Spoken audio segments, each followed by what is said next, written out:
a free for all for whoever asks questions and stuff. Yeah. And Uh-huh. hello there, welcome back to another stream. Just talking the spit. We have Mike on here, which the audio is working great, so that's Yes. good to know. Yes. I think it was actually my bad. I messed with a setting on my PC to maybe enhance the audio, and I think I messed something up. So then my mic levels were like crazy high. So my guess is that that was picking up whatever audio was coming from my headphones.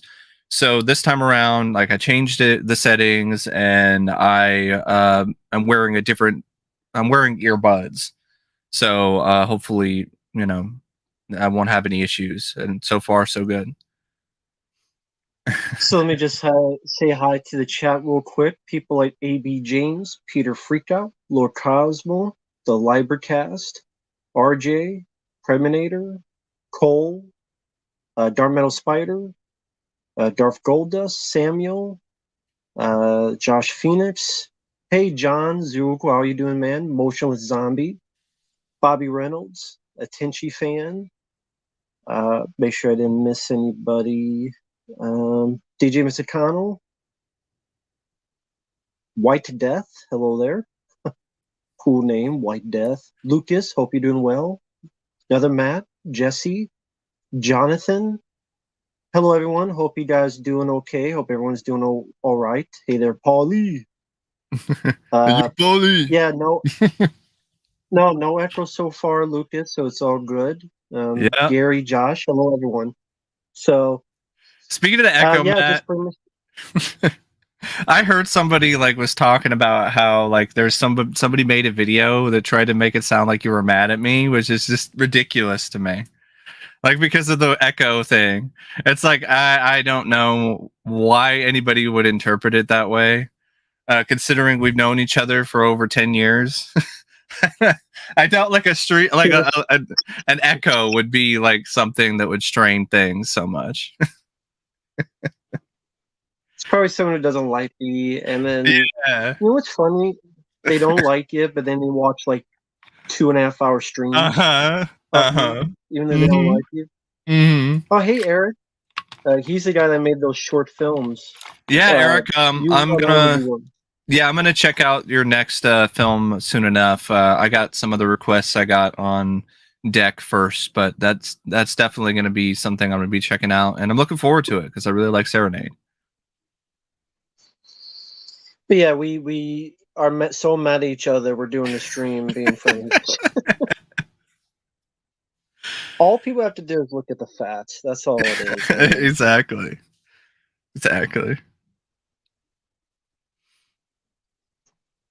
Oh yeah, the Peter Freakout. Yeah, the post I made a post on what I heard on the new Ninja Turtles film. I almost said Rise of TMNT. That's a different thing. Mutant Mayhem. Yeah, I read that too. If that's all true, it is. There's clips of it, but that sounds there's annoying. There's a guy that liked the film. I have nothing. That's not the issue. Mm-hmm. It was. He says, "Well, I guess you enjoying movies is such a novel concept." Oh, but then yeah. he went on to reply to Then he went on to reply to someone else who disagreed with him. He said, "Well, you act like your opinion is better than others." I'm sitting there going, "You just did that to me." Yeah. When people mention toxic positivity, that guy is a prime example. Yes. I mean, look at the Rotten. I don't give a shit about Rotten Tomatoes to begin with, but if you look at the rating, it's like 90-something% for Mutant Mayhem, but the 1990 film gets a 42. That's all you need to know. I mean, a 1990 film has like a 42%, a rotten rating on Rotten Tomatoes. That's all you need to know, that Rotten Tomatoes is full of shit and is not reliable at all. Thank you, Peter Freakout. I appreciate it. But yeah, it has a lower rating than the Ghostbusters reboot on Rotten Tomatoes. Yeah, that has like 72, 73. Yeah.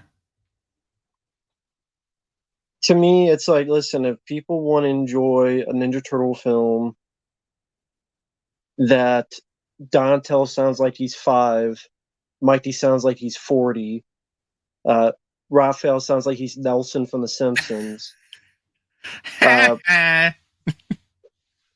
they want to be so now into humans that they can go to prom and everything's hunky-dory, and What? Splinter goes and has a girlfriend now that's a mutant cockroach where they kiss at the end, Oh, and they're that's on just dates. what? They go to prom? And then the reason they know martial arts is because Splinter watched Jackie Chan movies and aerobic videos. So they're repeating the same no dumb backstory. the same dumb mistake that the Michael Bay Ninja Turtles movies did, where they learn martial arts because of a martial arts Book in that one. book that somehow Now wound it's up in a Jackie sewer. Chan movies. Just Jackie Chan and Splinter, so yeah, it's funny, trying to be meta, Ha ha ha. They're like, it's not for you, Matt. It's for the kids. It's like, yeah.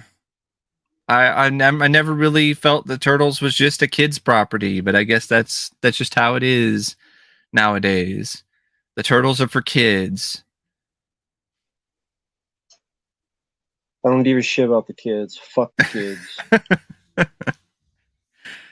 It just sounds irritating. That's what it does. So, I've heard, it's just the Turtles are motor mouths and just doing riffing nonstop, which is one of the things I did not like about Turtles 3. So if it's just more of that kind of stuff, where it's just like, oh, let's make a joke every 5 seconds, or stretch out this gag for an incredible length of time, like that really overrated Family Guy gag where he hurts his knee and he's going, ah. Let's do that kind of humor with the Turtles movie. And Josh, Donatello is not a female in the new film, but I can understand why you thought that. It's a boy. It's a teenage. Sounded like he should be in the Donnie. Sounded like he should be a co-star in the Barbie movie. It sounds like his tail hasn't dropped, and someone put a nut clincher into his cloaca. That turned him into a eunuch. Thank you, Frame by Frame. I appreciate the super chat. I'm not a fan of the show, but that's too bad for anybody. Yeah, he was 25. Yeah. Especially that young. Yeah, maybe I'm not a fan of the show, but that doesn't mean I want anything bad to happen like that. So that's very sad to hear. May rest in peace. I mean, I don't know the actor. I don't know what else he's done. Maybe he's done stuff I know about, but that's too bad. Same with Paul Reubens. Yeah, Paul Reubens, Pee-wee. I didn't really grow up with Pee-wee as much, like the movie or the show. I know of it, but with Paul, I grew up more with Fight of the Navigator, him voicing Max, and Mystery Men, because he played the Spleen in that. So I definitely do have some nostalgia for Paul, and the fact that he was fighting and battling, cancer for 6 years until he finally lost. That's rough. I'm glad he got a chance. In the Cheech and Chong's next movie, where he's like, I think they're Iranians. He's on the phone, and he's like the bellhop or something. Was there something Iranian? Is it like the Hamburger Man or something in one clip or something? That's in another movie. Okay. Nice Dreams. Yeah. I'm the Hamburger. I'm glad that he got an opportunity to redeem himself after the whole movie house thing. The public masturbation deal. I'm glad he got a chance to redeem himself before he passed on. But of course, there's still people who, as soon as he passed, they were like, "Haha, remember that? Remember? Let's show his mugshot, because it's funny." But yeah, I didn't know that he was doing the Pee-wee character before he even did the show, because apparently it was something he was doing with Letterman and doing on stand-up. before he even did Pee-wee's Playhouse or even the movie. Yeah, I would say for me, I remember not just the Cheech and Chong films, but the Pee-wee's Big Adventure. Mm-hmm. Really enjoyed that.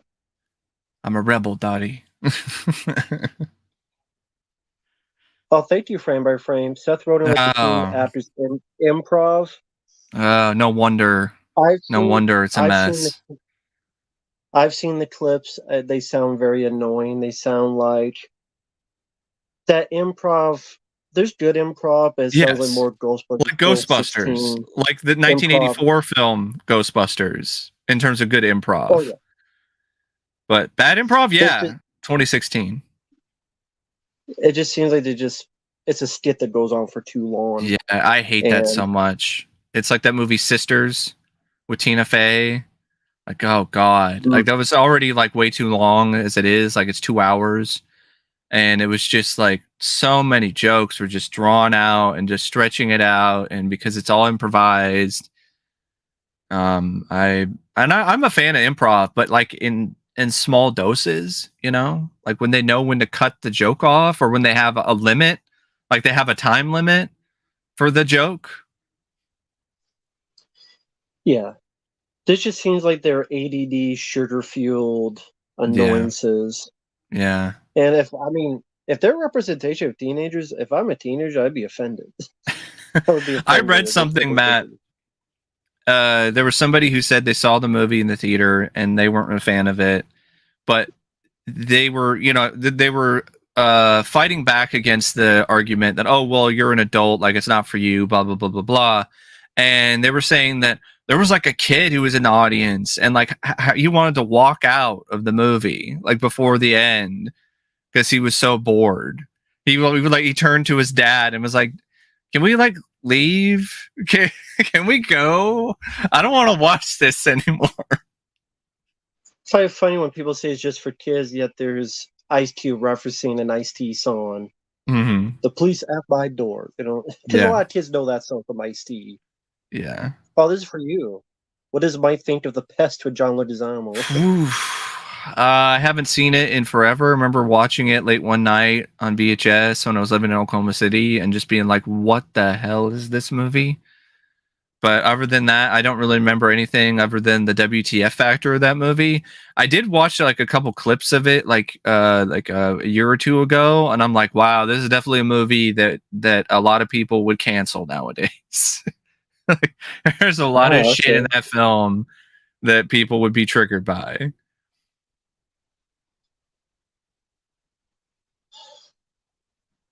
That actually happened?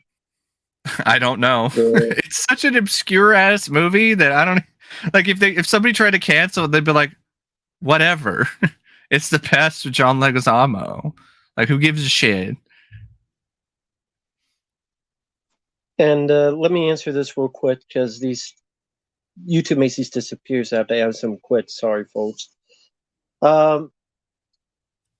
Well, yeah, the credits are no issue. It's just the fact that, you have to do 85 things to get the ending. Otherwise, you don't see an ending. And the ending is just he fakes his death. And then I guess he uses the fear toxin to be a different Batman, I guess. Huh. Weird. No, I haven't played. I have not played Arkham Knight. I haven't even played Arkham Asylum. I played a little bit of it. I didn't finish it or anything. I didn't mind what I was playing, but the thing is with video games, like, because I'm working these two jobs, like I rarely have enough time to even just sit down and watch a movie without like falling asleep halfway through, let alone play a video game. So I'm hoping maybe I can make that change a little bit when I, make sure that I have more free time in 2024. Because I'm just gonna say it here. I'm not planning on working two jobs next year. That's not the plan. Mm-hmm. Well, I mean, I am working another job, but it's getting my other channel off the ground. And yes, Lucas, thank you. I'm definitely curious about the Spider-Man game. So I've heard a lot of good things about that game. A lot. Yeah, I have too. So I'll be very curious about it. And thank you guys. You've been so generous. Favorite version of the Kingpin from Marvel? Movie I mean, I version, like. I would say Go Michael ahead. Clark Duncan from Daredevil. Not the typical choice, but I really liked his intensity that he brought to that role. And I thought he did a great job. It's a good example of, oh, they changed the race, but it didn't feel like it was really that big of a deal, and it worked. Animation wise, I do like Wilson Fisk, Kingpin from the '90s animated series. I do like the Kingpin in that. I'm not super big on. I mean, I didn't hate the Kingpin in Spider Verse, but it's not like he was like super iconic or memorable to me. Like he was fine. But I do like Michael Clark Duncan a lot, but I would probably choose Vincent D'Onofrio in the first season of Daredevil. The okay. way he was portrayed in that. I still need to see that actually. Like, I mean, he takes a guy and then slams him into a car and then keeps slamming the car until it shuts. So he decapitates a guy with a car door. Damn, okay. I definitely need to see that show then one of these days. So definitely the first season of Daredevil, Vincent D'Onofrio, I would probably be my pick. So, and it's a pretty good show for those who think I just hate all Marvel. I thought the first season especially was a good show. Yeah, just like the people who are like, you just hate everything. It's like I actually kind of liked the Barbie movie. So I mean, yeah. If you're talking about hating everything, I mean, you would think that I would hate that. I didn't like the man-hating stuff in it. That was a bit too much. Some of it was kind of funny. Good job on the review. But other stuff was like, yeah, you went a little bit too overboard there. You could have eased back on the throttle a little. Good job on the review. Thank you. It took me a crazy amount of takes because I just didn't feel it was right, and it just had a lot to say about that script because there's just a lot of issues that I have with it. Yeah, we both liked Renfield as well. Yes, I still need to review that, but yes, I did like Renfield. I liked Sisu. I just got a request for Guardians of the Galaxy Volume 3, which I'm looking forward to, and I think I'll probably not mind because I'm a big fan of the first two, and I've heard it's one of the better Marvel films in a long time. So, but then again, the bar is so low with Marvel. It's like, oh, you're better than Captain Marvel? Well, it doesn't take a lot to be better than that. Or Secret Invasion, I heard, is terrible too. Like, it's just incredibly boring and dull. Yeah, I saw the first episode, and exactly. It was very dull, very boring. Dermot Mulroney's in that once again. Was he bad in that too? Was his acting as bad in that as it was in Scream 6? Not as bad as Scream 6, but he wasn't in it a lot in the first episode. That's all I saw. Yeah. Yeah. And speaking of Disney, man, is Disney in trouble? Like, they are financially in some serious deep fucking shit. To quote Outbreak, we're already in deep fucking shit. Well, it's because of the fact that they had the Disney Plus thing. It didn't do as well as they would have hoped. Their theme parks are not consistently doing as well as they did in the past. Their films are not doing as well in theaters, like Pixar films and even Marvel movies. So they are hurting, and probably hurting a little bit more than some of these other studios because of the fact that they have all these theme parks, they have all these subsidies, they have all these different IPs and all these other different studios that are under their banner. And when it comes to, oh, you're rolling in dough and you're making profit, having all of those IPs and all of those studios is a positive. But when it comes to everything is struggling, that's the extra weight. That's extra shackles on you. And I think that's starting to really put them into a bind. And you're seeing it with them pulling out of certain markets with physical media. Like, they're pulling out of Australia completely in terms of releasing physical media. I think they already pulled out of some parts of Asia.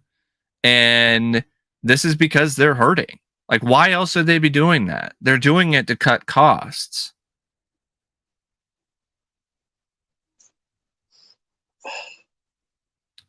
I mean, I don't know what will happen with Disney in the future. I know what I would like to happen, but the reality of it, I guess we'll see. They might get bought out. The irony, right? The irony of Disney, who like became this blob like entity that was just absorbing everything in its path, and then it would just buy it though? What I've heard company would rumor be like big enough to buy Apple. There's a rumor about Apple. That's a possibility. Let Elon Musk buy it just for me to laugh. Fucking X. Sell Twitter and buy Disney. He'll call it he'll call Disney X this time. Disney will be X. X Pictures. I would love it. I would love it. Then he would have DMX's X is gonna give it to you, and that would be like the brand's theme. Yeah, instead of the Disney, instead of the Disney logo, you know, da da da da da da da. That it's just an X, and it's like X gonna give it to you. If he came out with the DMX song, like you mentioned, and he's got sunglasses, as I just bought Disney, and my first thing is I'm going to fire this guy and Kathleen Kennedy. You know how many people would just cream in their pants? Oh yeah, there would be a baby just face for a while. raucous applause, just everywhere. And baby face for a while. There's rumors about Lucasfilm. Like I remember reading a rumor that George Lucas might buy Lucasfilm back. I don't think he will, but no, I think he said so much trouble, and it's tainted so much. Oh yeah. Except according to Chris Stuckman and other people online, Dial of Destiny is not only a good Indiana Jones movie, but the best since the first. That's a serious argument I've heard when it comes to Dial of Destiny. So Chris Stuckman said that? That's what I heard. Somebody told me on Facebook. I could be wrong. They could have just been stirring shit up because I haven't actually seen the video. But I wouldn't be surprised if he said something like that. I really wouldn't. Mm-hmm. Oh, to me, the reaction that I get, that I see online for Dial of Destiny, especially within the Indiana Jones fan base, is a prime example of this toxic positivity or this lowered expectations that we've been talking about. Because it's just like, I'm just shaking my head at all of this. I'm like, it's fine if you like it, that's cool, but like, it's the best since Raiders. It's so much better than Kingdom of the Crystal Skull. It's a great movie. It's entertaining. I had the most fun watching that film in the theater than I have watching anything in years. It's just like, did we watch the same movie? Yeah, I get it. It's their opinion. Yeah, teach their own. Teach their own. It's just, but I don't know what drugs you're on. Stop taking them. The fucking bad drugs. Probably Seth Rogen's drugs. Stop stealing Seth Rogen's drugs, and stop smoking it up your crack. Stop eating bad dates. Exactly. You know what happens when you eat bad dates? Exactly. They don't end up well. But yeah, that's fucking garbage. Fucking garbage. Mike has not seen Cocaine Bear, I don't think. Actually, I have. I have seen Cocaine Bear. Okay. I haven't reviewed it yet. I was planning on doing it, but I just had a lot of things that were kind of in the way. I liked it. I didn't love the movie. I mean, there's some of the comedy that's just a little too, I don't know if wacky is the right word, but it's just not, what just didn't work for me. I just didn't think it was funny. A lot of the stuff with the older park ranger gal, that really didn't work for me. Exactly. The kids were surprisingly not super annoying. Yeah, it's Jehovah's Exactly. Witness. But I had some fun with it. Had some decent bits of gore and violence, and Ray Liotta was great in a little bit that he had. Played a good villain that you definitely hated. I mean, he's kicking bear cubs. He's a total asshole in that movie. Not a lot of bear in a No, cocaine bear. it tried to do a lot of the comedy. Like, it was focusing more on comedy with the park ranger lady, or the stuff with the kids, or the stuff with the gang. The It's not a gangster, but he might as well be, like, the two guys who are working for Ray Liotta trying to get the cocaine. Mm-hmm. And yeah, it wasn't as wild and crazy as it could have been. Like, imagine if this was like directed by Frank Henenlotter, like Frank Henenlotter's Cocaine Bear. Yeah, that was the issue with me, is that it tried to have too many subplots Mm-hmm. and just not enough of the title, what people are brought into. I'm not Yeah. saying it's got to be in it every 5 minutes, but Yeah. there are large chunks that I don't think the comedy was as funny as they were thinking. No. It was I still had fun with it. Like, I would say it's there. Like, I'm not going to be like, oh, like I hated it or rant or anything, because compared to like Scream 6 or some of the other films I've seen this year, or like Dial of Destiny, like, I definitely enjoyed it a lot more than those. But she was definitely the wrong pick for a director. Yeah, she hadn't really directed a ton of films before this anyway, and definitely not something with this kind of tone. Yeah. And no, I don't know who the flip pick is. I've heard the name, I haven't seen his videos. Yeah, I know about that guy. He has the thumbnails where he's always like, over exaggerating his emotions in the thumbnails, like everybody else. Like, hey, or Yeah. And Jackie, what was worse, The Flash or Clerks 3? I haven't seen The Flash yet. So I guess Clerks 3. But I would say, even if I had seen The Flash, which I'm actually probably going to subject myself to that soon, because I'm going to watch Shazam 2, and I figure, if I'm going to watch Shazam 2, since it's a paid request, like, I might as well watch The Flash just to see what it's all about. And I think I could get a pretty good review out of it, no matter what happens. Well, whether I wind up liking it or not. But yeah, Clerks 3, I hated that movie. I did a rant on it already, and I got some good feedback, some good comments. There was one guy who was kind of Dante die. You saw Dante die, now you see Michael Keaton die. No, have please. Fun with that. That's why I'm like, no Robocop. Over and over. No Robocop returns. No. And then Peter Weller will come back and he's like 80 years old, and then he'll fucking die. Because, that's how they would do it. That's how they would fucking do it. They'd be like, he returns only to die. Yeah, Michael Keaton, like when he died again and again and again. Mm-hmm. Have fun with that. Yeah.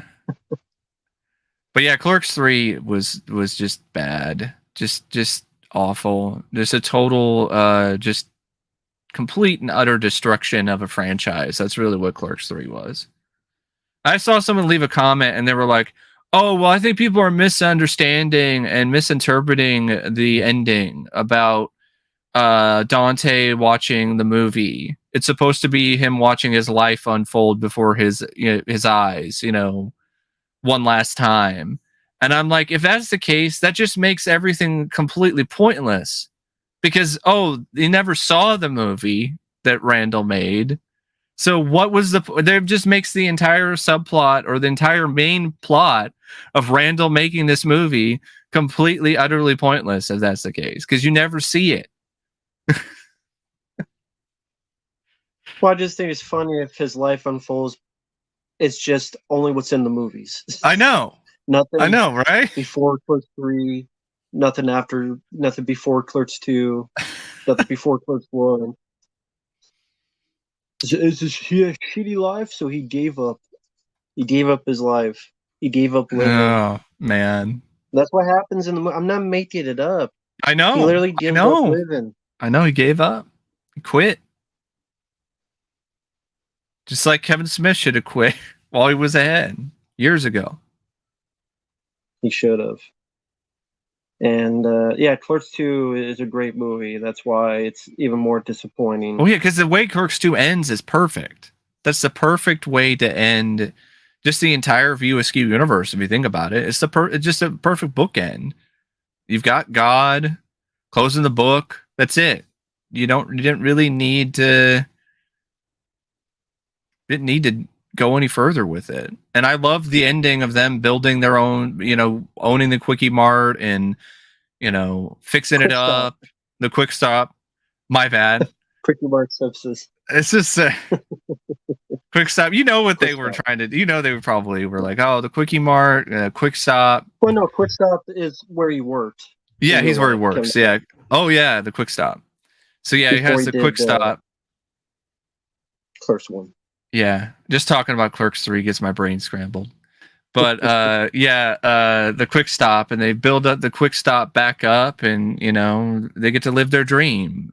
That's a great way to end it. And Dante's with his girl, and the future's bright, full of just. And they all die. I know. Most of them all die. I tell you, they just want to kill everybody. I didn't, kill Batman, Michael Keaton. They kill Dante. They were going to kill Indiana Jones, and then they'll do the karate. They'll do the Karate Kid reboot, and they'll kill Daniel.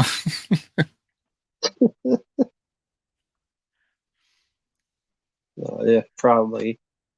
You think this is the real Daniel? It's not. This is this other guy named Nathaniel. Nathaniel LaRusso.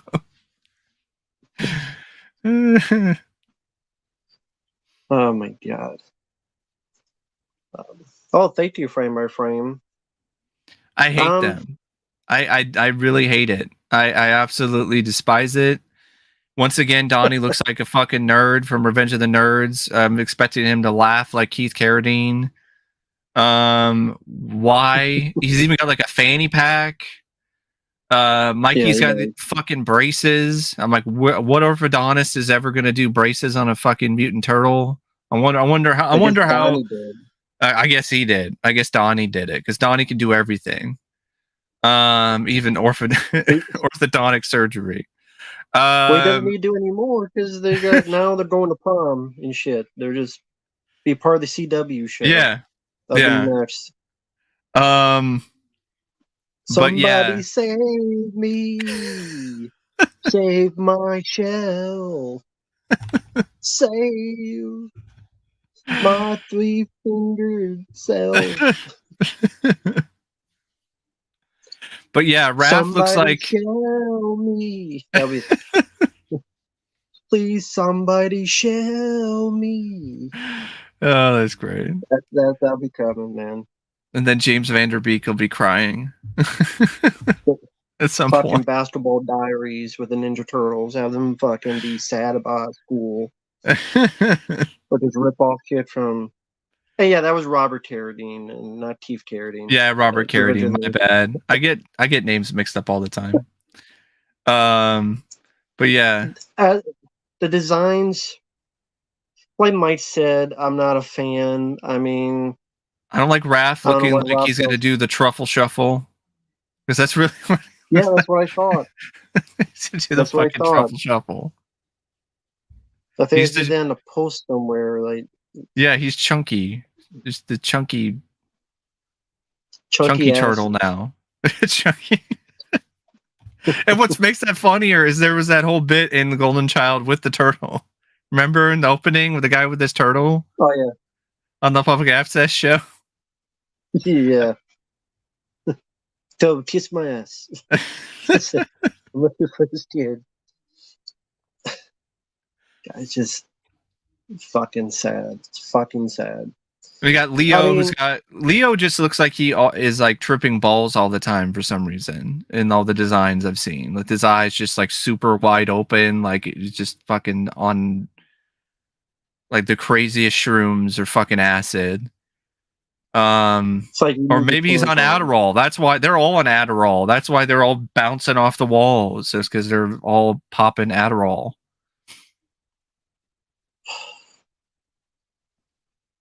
Leo looks like he needs a fucking tampon. After his fucking constant chatting to get in the pants of this homeless-looking April O'Neil. She was fat and homeless. Great. That's a subplot. They're doing that again with the turtle wanting to get with the girl, with the human girl, like with the Michael Bay movie with Mikey and April. Yeah. No, Michael, no one's requested it. Yeah, Leo has a crush on April, even though she looks fat and homeless. I feel like Scott Steiner. You fat! Do some Scott Steiner math, please. Get me the fuck out of this fucking... Yeah. She looks like Whoopi Goldberg does now. Not back then. Yes. You know, in Jumping Jack Flash. Now. All these years later. She's like, I got some cheeseburgers to suck your dick. And Marlon Wayans would be like, would you shave? Yeah. We have our problem. Yeah. She looks like...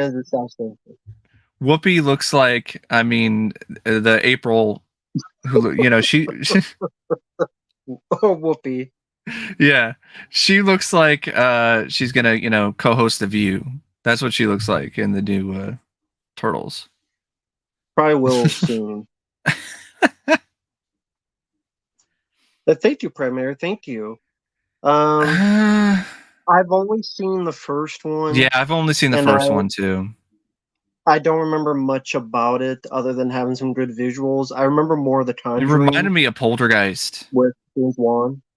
It was like, it felt like, oh, this is like Poltergeist, but not as good because I didn't really like the family as much. That's heartfelt. No. Yeah, I didn't see any of the other ones. I barely remember the first one. Like I said, I do remember liking the Conjuring 1 and 2 more. Yeah, I did too. Yeah. As well as also remember the Tiptoe Through the Tulips, you know, that whole song that they used in Insidious, I think, right? I don't remember. Tiny Tim song that they used for the devil thing or whatever it was. That's what I remember. Because it's just a creepy, weird song. Made by a weird man. Tiny Tim was definitely it's definitely a strange man. Yeah. Well, quick, like, let me ask you a quick question. I know you don't know about. I know you haven't played a lot of video games lately. Mm-hmm. Look up stuff on this game. Okay. You will laugh your ass off. Oh yeah, I saw the video. I saw the it's just bad. I saw the It's Just Bad video on that. That was hilarious. Okay. Mickey Rourke, some of the lines he says. Yeah, Re-Rez does those videos, and they're hilarious. Really highly recommend those if you're into like video game videos. Like they do these videos where they just talk about these just unbelievably bad games, and you know they culminate it at the end with "It's just bad," which I always like. I always quote every time at the end of the video. They did one on the Robocop game from Data East, not Data East. That's the other one, the earlier one. They did the one of the Titus Robocop. They did one on Superman 64. They did one on, I think it was Rogue Warrior, because Rogue Warrior is based on this supposed true story of this Navy SEAL guy, right? Yeah. Remember correctly? Yeah. They did. It was, yeah, it was SEAL Team 6. It was a great video. They also did one on Road to Hell. I think that's what it's called. The infamously bad motorcycle game. Road to Hell, yeah. But for those who haven't, look up Road Warrior. If you like Mickey Rourke, you'll get a laugh. If you want to see like if Andrew Dice Clay was written by Rob Zombie. And it was so hilarious it made me want to play it no matter how bad it is. So I got it pretty cheap. So I'll play that sometime. Yeah, I got my Kino order in. A Kino Lorber order. Got Serpico 4K. I actually haven't seen it that yet. That wasn't the one that got stolen. Oh, that was Arrow Video where they stole your shit. Yeah. I still don't. I don't know where the fuck Silent Running went. It ran away. A Big Easy with Dennis Quaid. Backtrack with Dennis Hopper and Jodie Foster. A foreign film that I saw a trailer for and looked really interesting called Kamikaze. Luc Besson produced it. Yeah, it's about from co-writer Luc Besson comes the sharp and sumptuous sci-fi comedy thriller Kamikaze. Michael Galabru is Albert. He's an old, bored baddie, an unemployed. He's old, bored, a baddie, and unemployed, but brilliant with computers. Albert embarks on a mission to get rid of the people he hates most, the televised kind, and invents a way to kill TV announcers on air from the comfort of his own home. Which I think is really interesting, intriguing concept. All right. And then, of course, had to. Stone Cold. Of course. With the Boz. Very nice. And Rush with Jason Patrick. Oh, okay. Cool.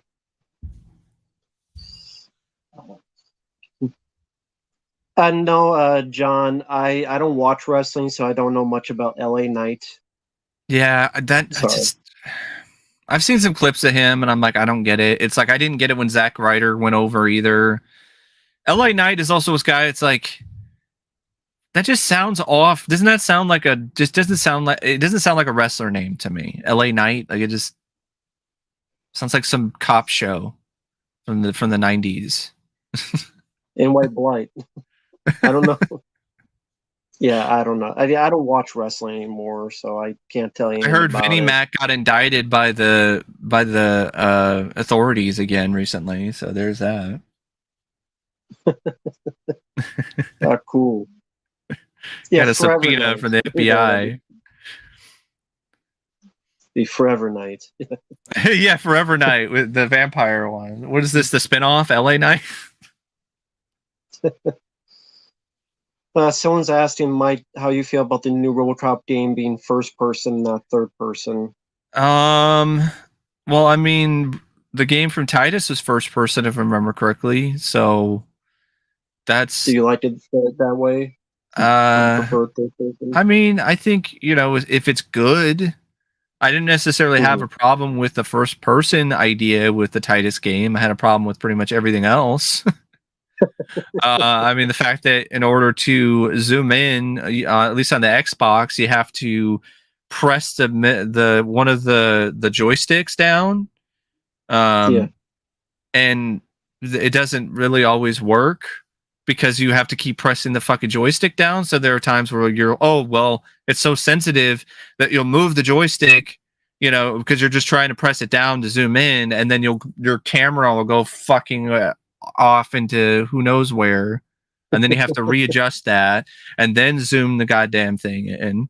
And there's too many times where you have to use the fucking sniping, the zoom in to shoot people. So it's not like, I could just shoot people, not have to worry about that mechanic that much. No, you have to use that mechanic most of the time if we want to hit anybody. Yeah, I have a feeling I would enjoy this game more than that Robocop, because at least in this, you can knife people in the ass. I almost want to request. I might. It'd be like, hey, Matt, next request is you're playing the Robocop on PlayStation. Or is Xbox. It on PlayStation? Yeah, it's a PlayStation 2. Yeah, it's a PlayStation 2 game.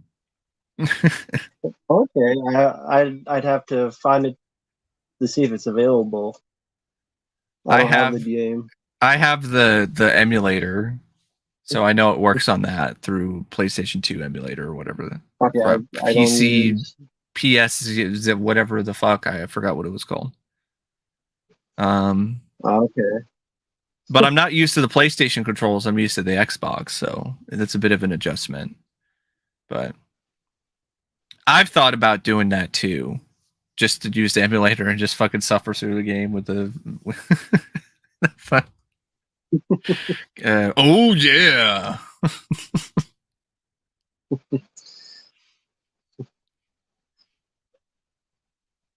And let's see. Sorry, let me get back to the chat. Yeah, we got the President of the United States here. Well, the last President of the United States. Hello there. Hope Aren't you're you in doing well. court? Yeah, he's testing in court.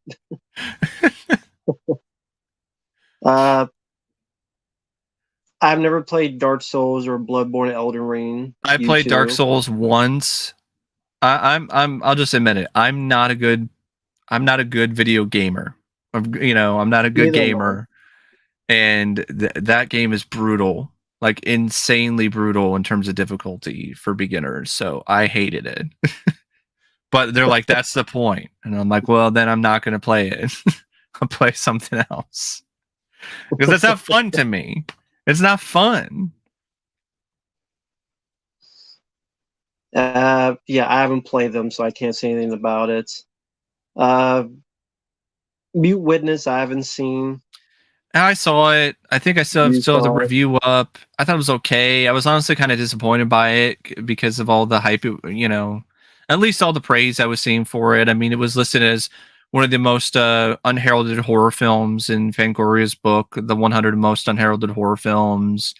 And I got the DVD of it, and then I watched it, and I was like, there's some good direction and cinematography, but I just didn't find it as thrilling or as exciting or as memorable as other people did.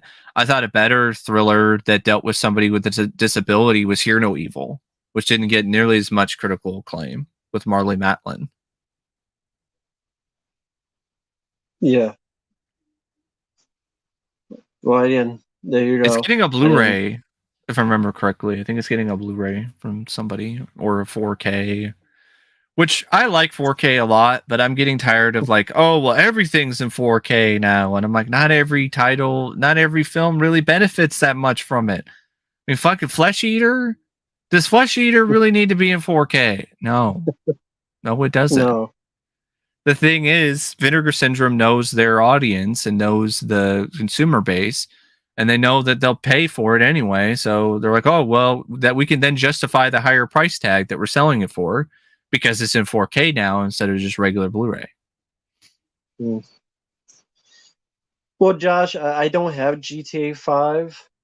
So, I mean, if you want to request it, I don't have the game. And, hey, Rich, writer himself.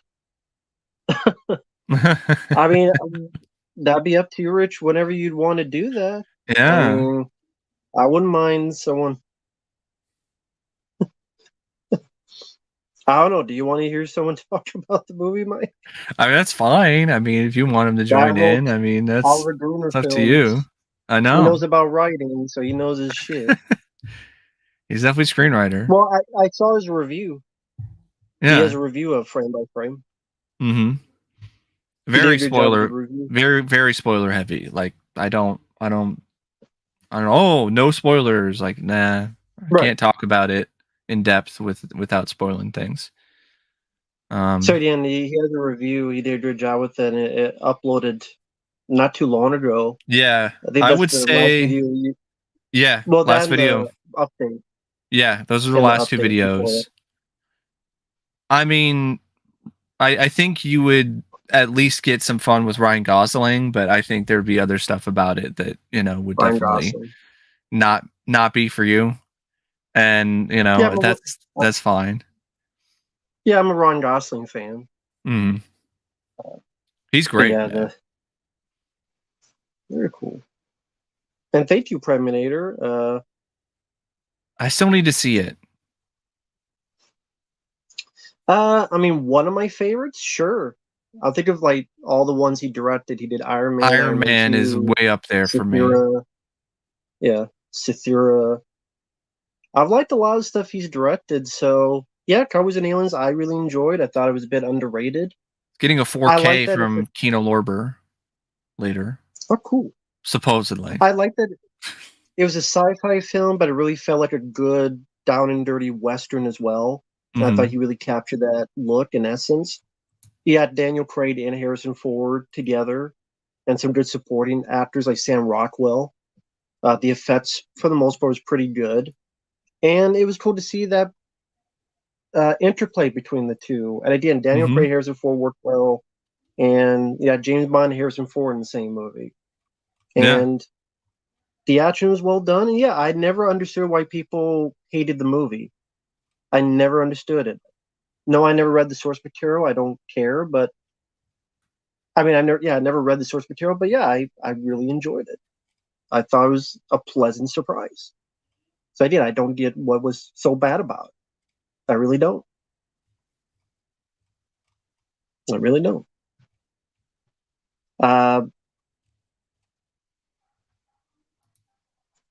Uh, Motionless Zombie. Someone I know actually maybe in December they might request Arkham Origins. If they do, then I'll play that then. Uh, why do we need a Stream 7? Because Stream 6 made a shit ton of money and people seem to like the movie.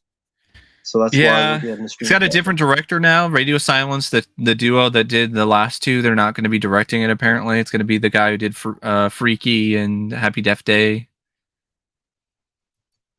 And we're critically, because someone mentioned it.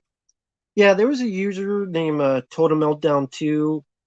We're cool though because yeah, he was being a bit, iffy on some comments. But you know what? Just the other day, he sent a comment. He sent a message on my Facebook. He apologized. Yeah. And you know what?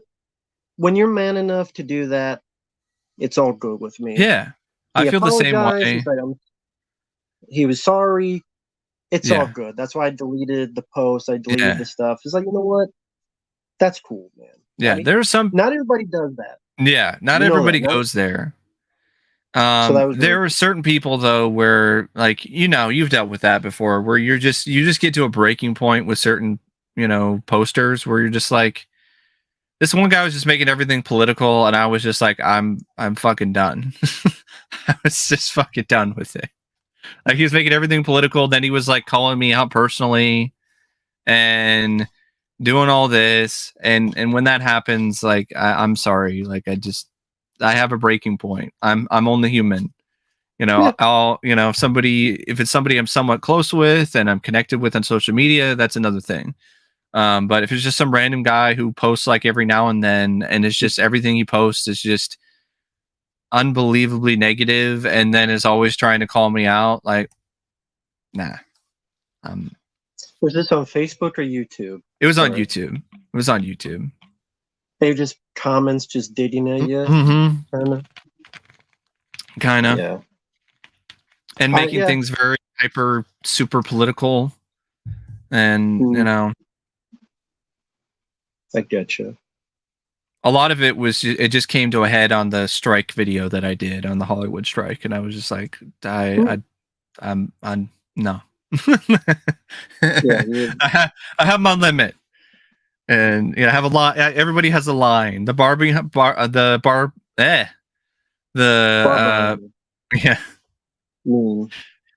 yeah, the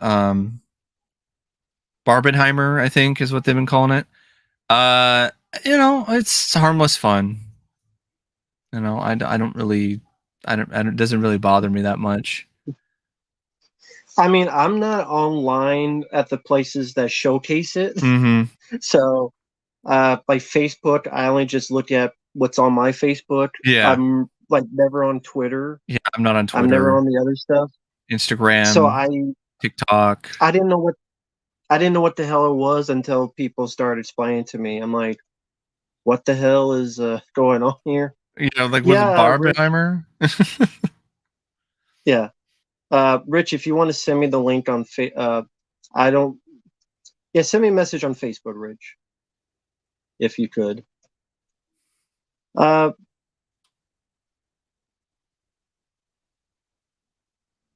Where was I at? No, I've not seen Sound of Freedom. Here's what I heard about Sound of Freedom. It's an interesting sort of thing. Sound of Freedom was initially made and I think produced by Disney or something, or Fox through Disney, but then it didn't test well, and they just decided not to even release it for years. I think at least for 2 or 3 years, it sat on the shelf. Then it was bought by this mainly Christian film production company who does these Christian films, and they released it.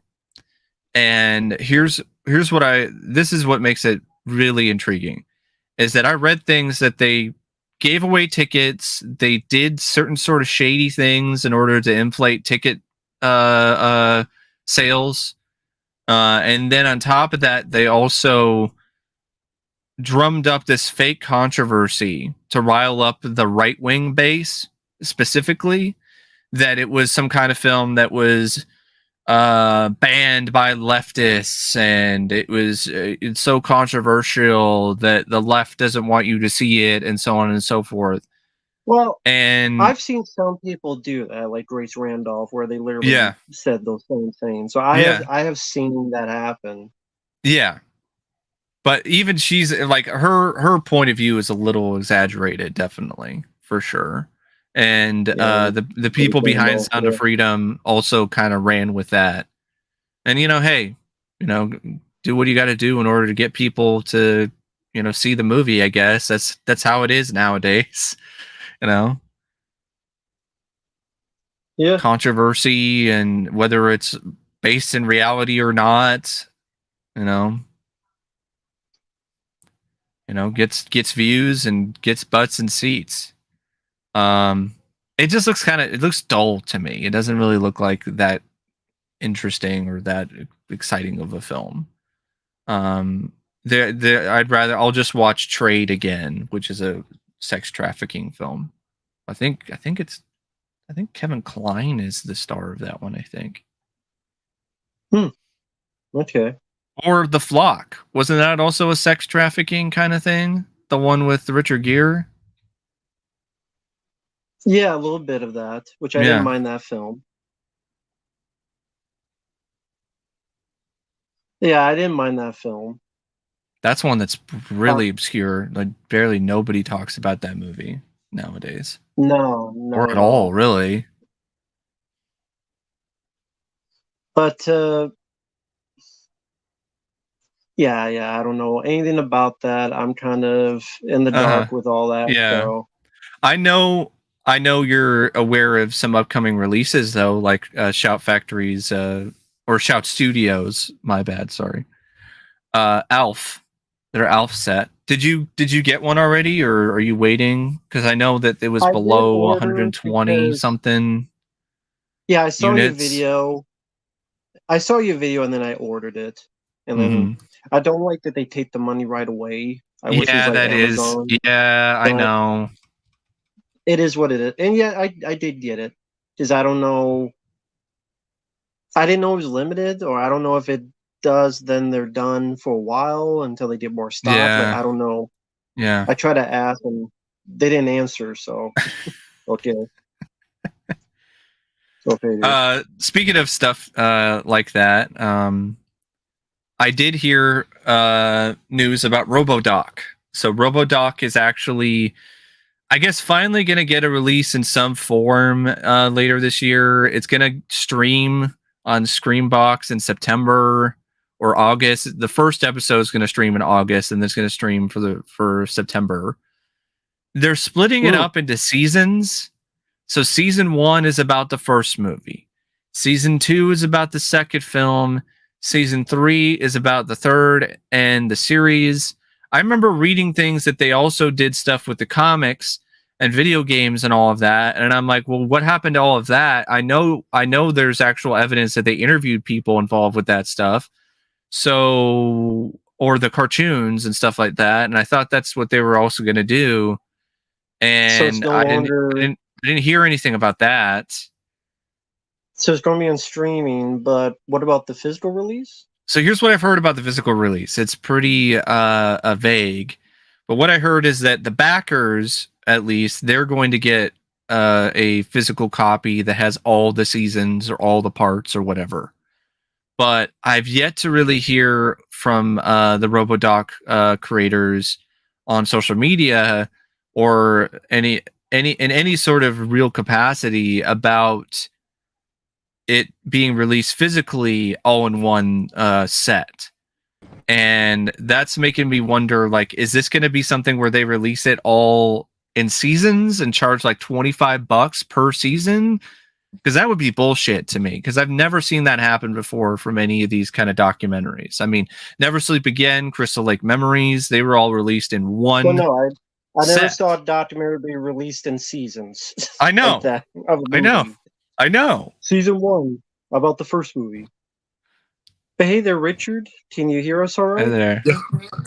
What's up, guys? Can you hear me? Yeah, I can hear you just fine. Yeah.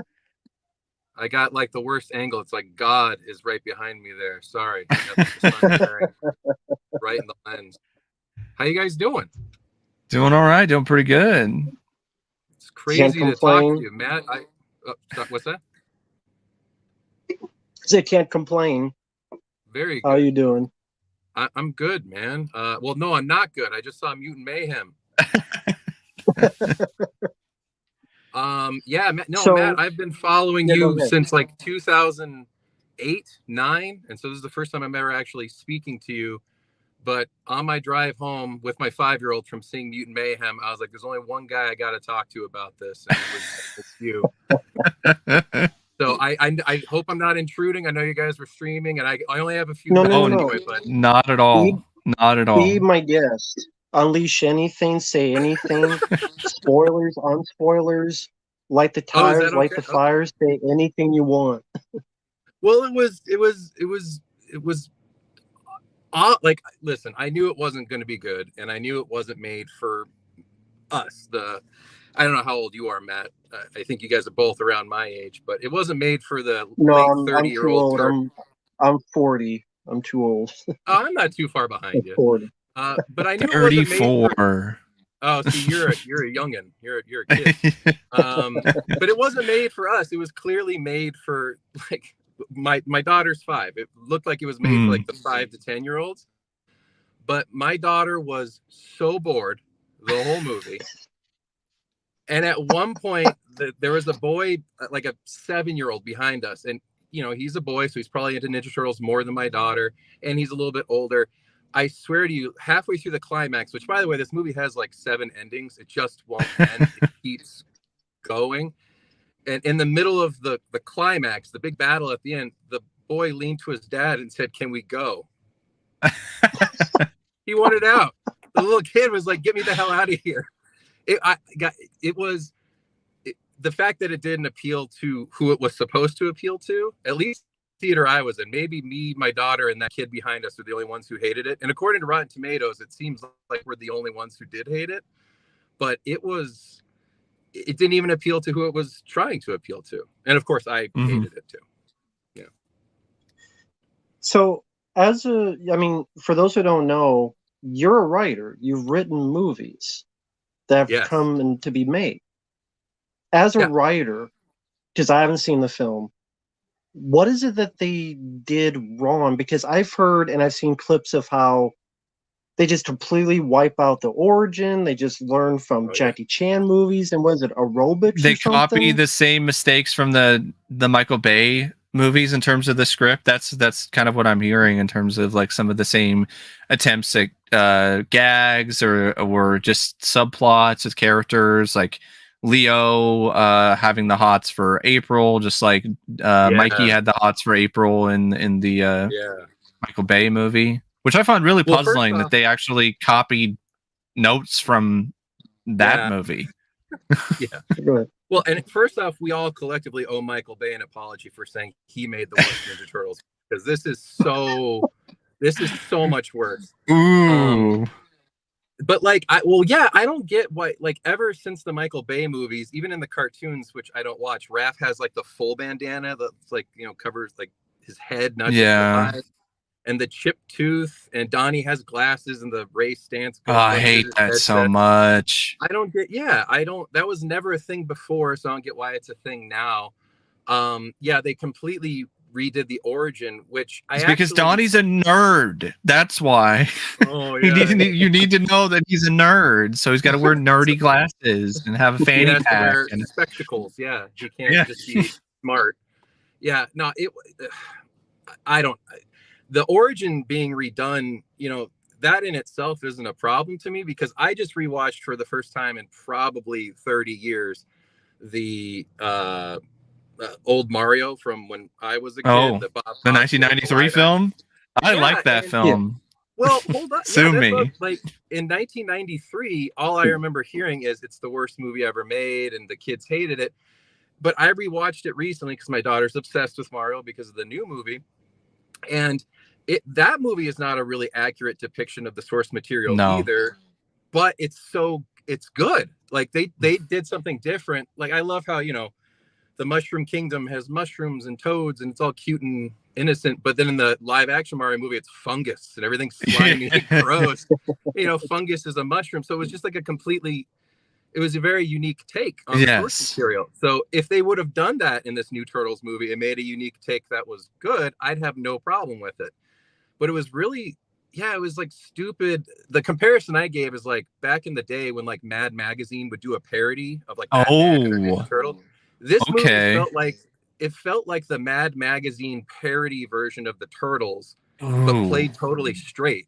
Because spoilers, Splinter learns to be a ninja master by watching like aerobic tapes and old Jackie Chan, Chopsaki movies. That's how it's like they completely it's so dumb, guys. And they went straight comedy. And again, that's a really odd choice to do with the Turtles. The Turtles have always had humor. The Turtles have always been funny. But, in the front seat is, the cool ninja, the action. Back in the day, they were dark. And in the back seat was a little humor. Now they just loaded that all up in the front. And it was so, like, I won't lie, I did chuckle a few times. But who cares? Like, that doesn't mean it was a good ninja. You could have made this movie. It didn't have to be Ninja Turtles. It could have just been an entirely new thing, and it should have been Beetleborgs. Yeah, make it that. But yeah, it was shockingly bad, and I cannot believe the good reviews it's getting. I don't know what they're watching. I can buy it. I mean, I've been saying this to my friend Matt for years. Speaking of Mad, there's a Mad TV skit called Lowered Expectations. And that's the theme song for like so many people nowadays. So this is when it comes to these movies, especially these films that are a part of a popular franchise. Like there are people who just eat it up just because, it's just Turtles. It's another Turtles property. And I love it because it's just Turtles. I mean, I understand you're making a movie for kids. Yeah. That does not excuse shit. No. The 1990 movie is a kid's film, and yet that's a story where someone goes through a skylight, gets into a coma, and they go to a farm to literally build up the characters again and show a bit of heart. Or you even have the stuff with the kids in the 1990 film where, you have a teen in there, but, he is actually a part of, this clandestine group called the Foot, who's manipulating these teenagers into thinking they have freedom and a home. And in reality, it's all a bunch of bullshit, and they're being used by the Foot and Shredder. Kind of subversive in a lot of ways, if you think about it, for a kid's movie. And the first movie, the 90 movie had heart to it. They were trying so hard. There was artificial heart in this movie. They were like cramming so much. It really felt like, and in my head I thought it felt like Freaks and Geeks with Ninja Turtles, and I forgot that Seth Rogen was in Freaks and Geeks, but it really is the story of Freaks and Geeks with the Turtles, all about being an outcast. And like, I mean, if you load up the order of operations, Teenage Mutant Ninja Turtles, all four of those words, the least interesting one is teenager. But it's like that's all they cared about in this was like, we got to make them teens, realistic teens. We got to do a teen drama. And I'm like, they're like ninja, mutant. That all sounds way cooler. Focus on that. Don't focus on the teenage part. That's the least intriguing part of these characters. It's just they aimed at the wrong thing in this movie, I think. And I don't know if they already announced a sequel, didn't they? Probably. Yeah, They do that a all the lot time. before a movie comes out. They announced a And we got- spin-off. There's a spin-off series that they announced too on Paramount Plus. So they're going to do a show great. as well. Great. to get as much content to be milked out as possible. But like you said, every piece of marketing, every piece of interview is honing on that. You said the teenage aspect. Seth Rogen, every other word was teenage. Yeah, they did try to. If I understand, Seth Rogen, he was called in to do the movie. He didn't know anything about these characters. It's just he got called in. Yeah. Oh, is that true? Yeah, he got a phone call. There was an interview. He got a phone call. Hey, we're doing this project. He had to find a reason to care, and the teenage portion, probably because the freaking geeks. Yeah, that's the guy. That's the guy you want to put in charge of your franchise. The marketing also had these photos that they're trying to really push that the turtles look badass and tough. Do you remember those photos where they're standing on top of the building and it's all like shadowy and looks like something from Mirage Comics? But I even said when those were shared, I'm like, this probably isn't at all going to be the tone of this movie. And that's apparently that's definitely not. No, it's a joke too. In the movie, there's a scene where they don't have pupils, or it's just the whites of their eyes, and they look all badass. But that's a joke. Like they are making a joke about it. Like they're making fun of them. Oh my god, they're making fun of their own property too, which was the other thing. And Ninja Rap is in it, but they use it in like a kind of derogatory way. And all the mutants, like. I mean, I know you guys both like the Turtles growing up, but do you remember there was a spin-off line, at least in the Archie comics, called the Mighty Mutanimals? Do you remember that? Vaguely. I loved that series. I was super big into it. That's where I first saw Mondo Gecko and a few of the, which they're in this movie, Mondo Gecko and all these other mutants. Wasn't there a Samurai Rabbit? Not Usagi. That's Usagi. That's a different thing. Yeah. Usagi.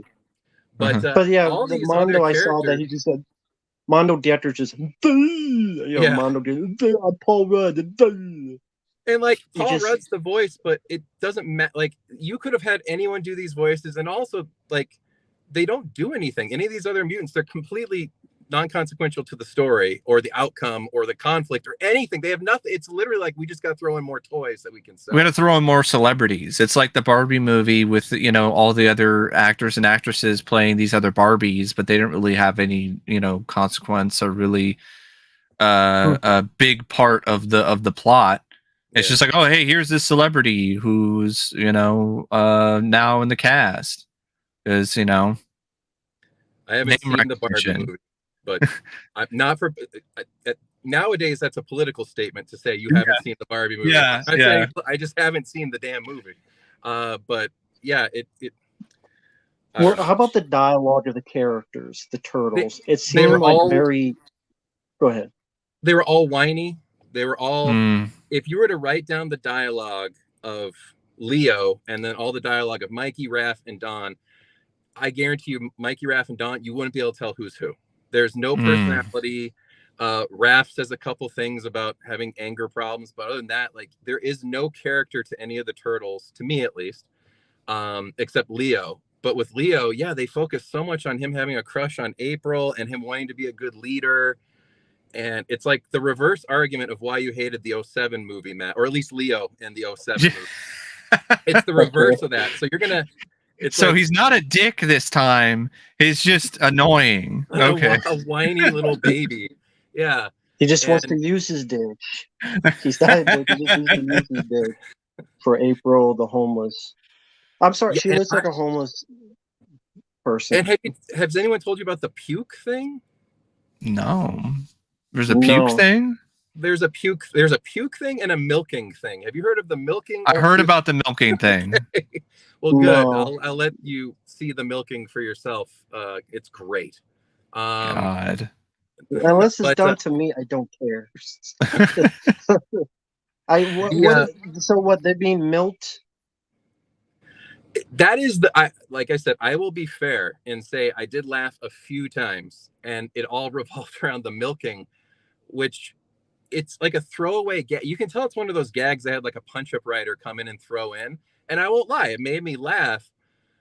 it's like the comedy rule of 3. There's like one milking gag and you laugh at it, and then there's another, and then the third time. Yeah. But then they go like 4, 5, 6 times, and then it becomes a plot element. The milking becomes an integral part of the story, and I'm like, oh my, this.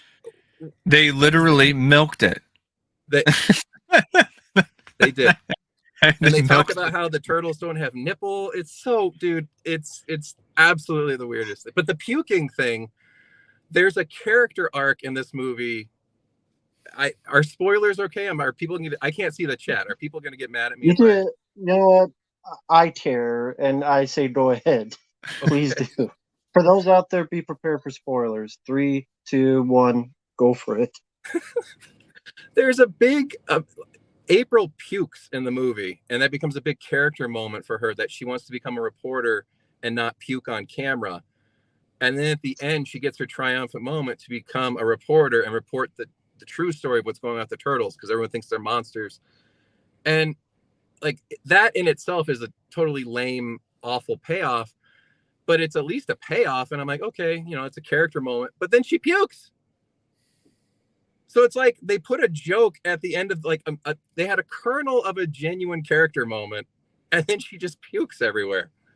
And I don't know. Wow.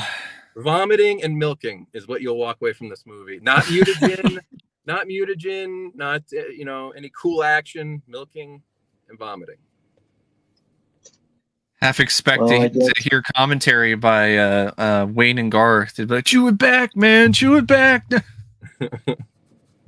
So we went from farting in Michael Bay's film to puking and milking. It made me nostalgic for the Mikey farting in Raph's face in the sewer. It made me nostalgic for that. It's so much better.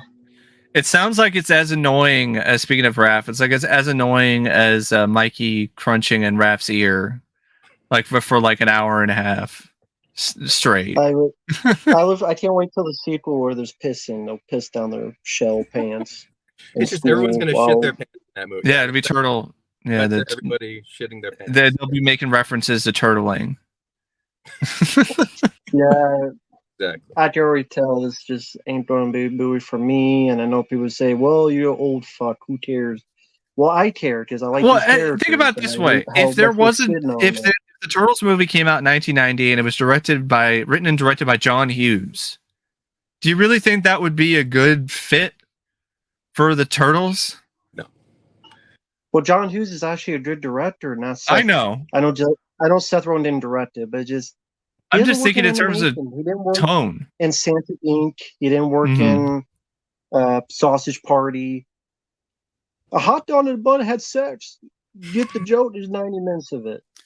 I would say a good example of a serious property, or at least somewhat serious property, that was made into more of a comedy that worked was 21 Jump Street. Yeah. I liked that film, and I liked the second film, but it doesn't seem like that kind of approach is really something that I feel would really necessarily work the same way with a property like TMNT. But well, even then, that's R-rated. This is like exactly. It's titty, and then it's putey. Yeah, and it's milky. Almost like what's some of the stuff with the milky stuff. It's like, or even the vomiting. I'm like, whoever was the writer. Like, do they have some like fucking hidden deviant art folder of the fucking turtles or some shit? Like, what's next? We're going to see inflation turtles, like in the second one. Since Seth Rogen's weed stash. But it seems very fetishy. So with this kind of story, that's I'm guessing about 90 minutes, maybe 100 minutes, maybe. It felt so much. You feel like you. So you mentioned like the mutants. Like put all these mutants to sell toys. It feels like there's no time for. How do you have time for everybody if there's this many characters? You don't. Yeah, you don't. And it's not like Ray Fillet, they have to use his, he's a manta ray, so they have to use his powers, and the Mondo Gecko has to skate, and they have to use his. There's no payoff to any of these characters, the mutants, and also the fact that John Cena, he says like 4 words in the movie, as and Rocksteady. Seth Rogen, yeah, Rocksteady, and then Seth Rogen, doing Bebop, and he says like five. It's like it literally was. Let's just get a bunch of celebrities that we can throw on posters, and maybe Leatherhead a girl. There is no like, there's no reason for it either. Like Leatherhead does nothing in the movie, and it's not like having a girl making him a girl meant anything to the story. It just, I don't know. It was literally to sell toys, in my opinion.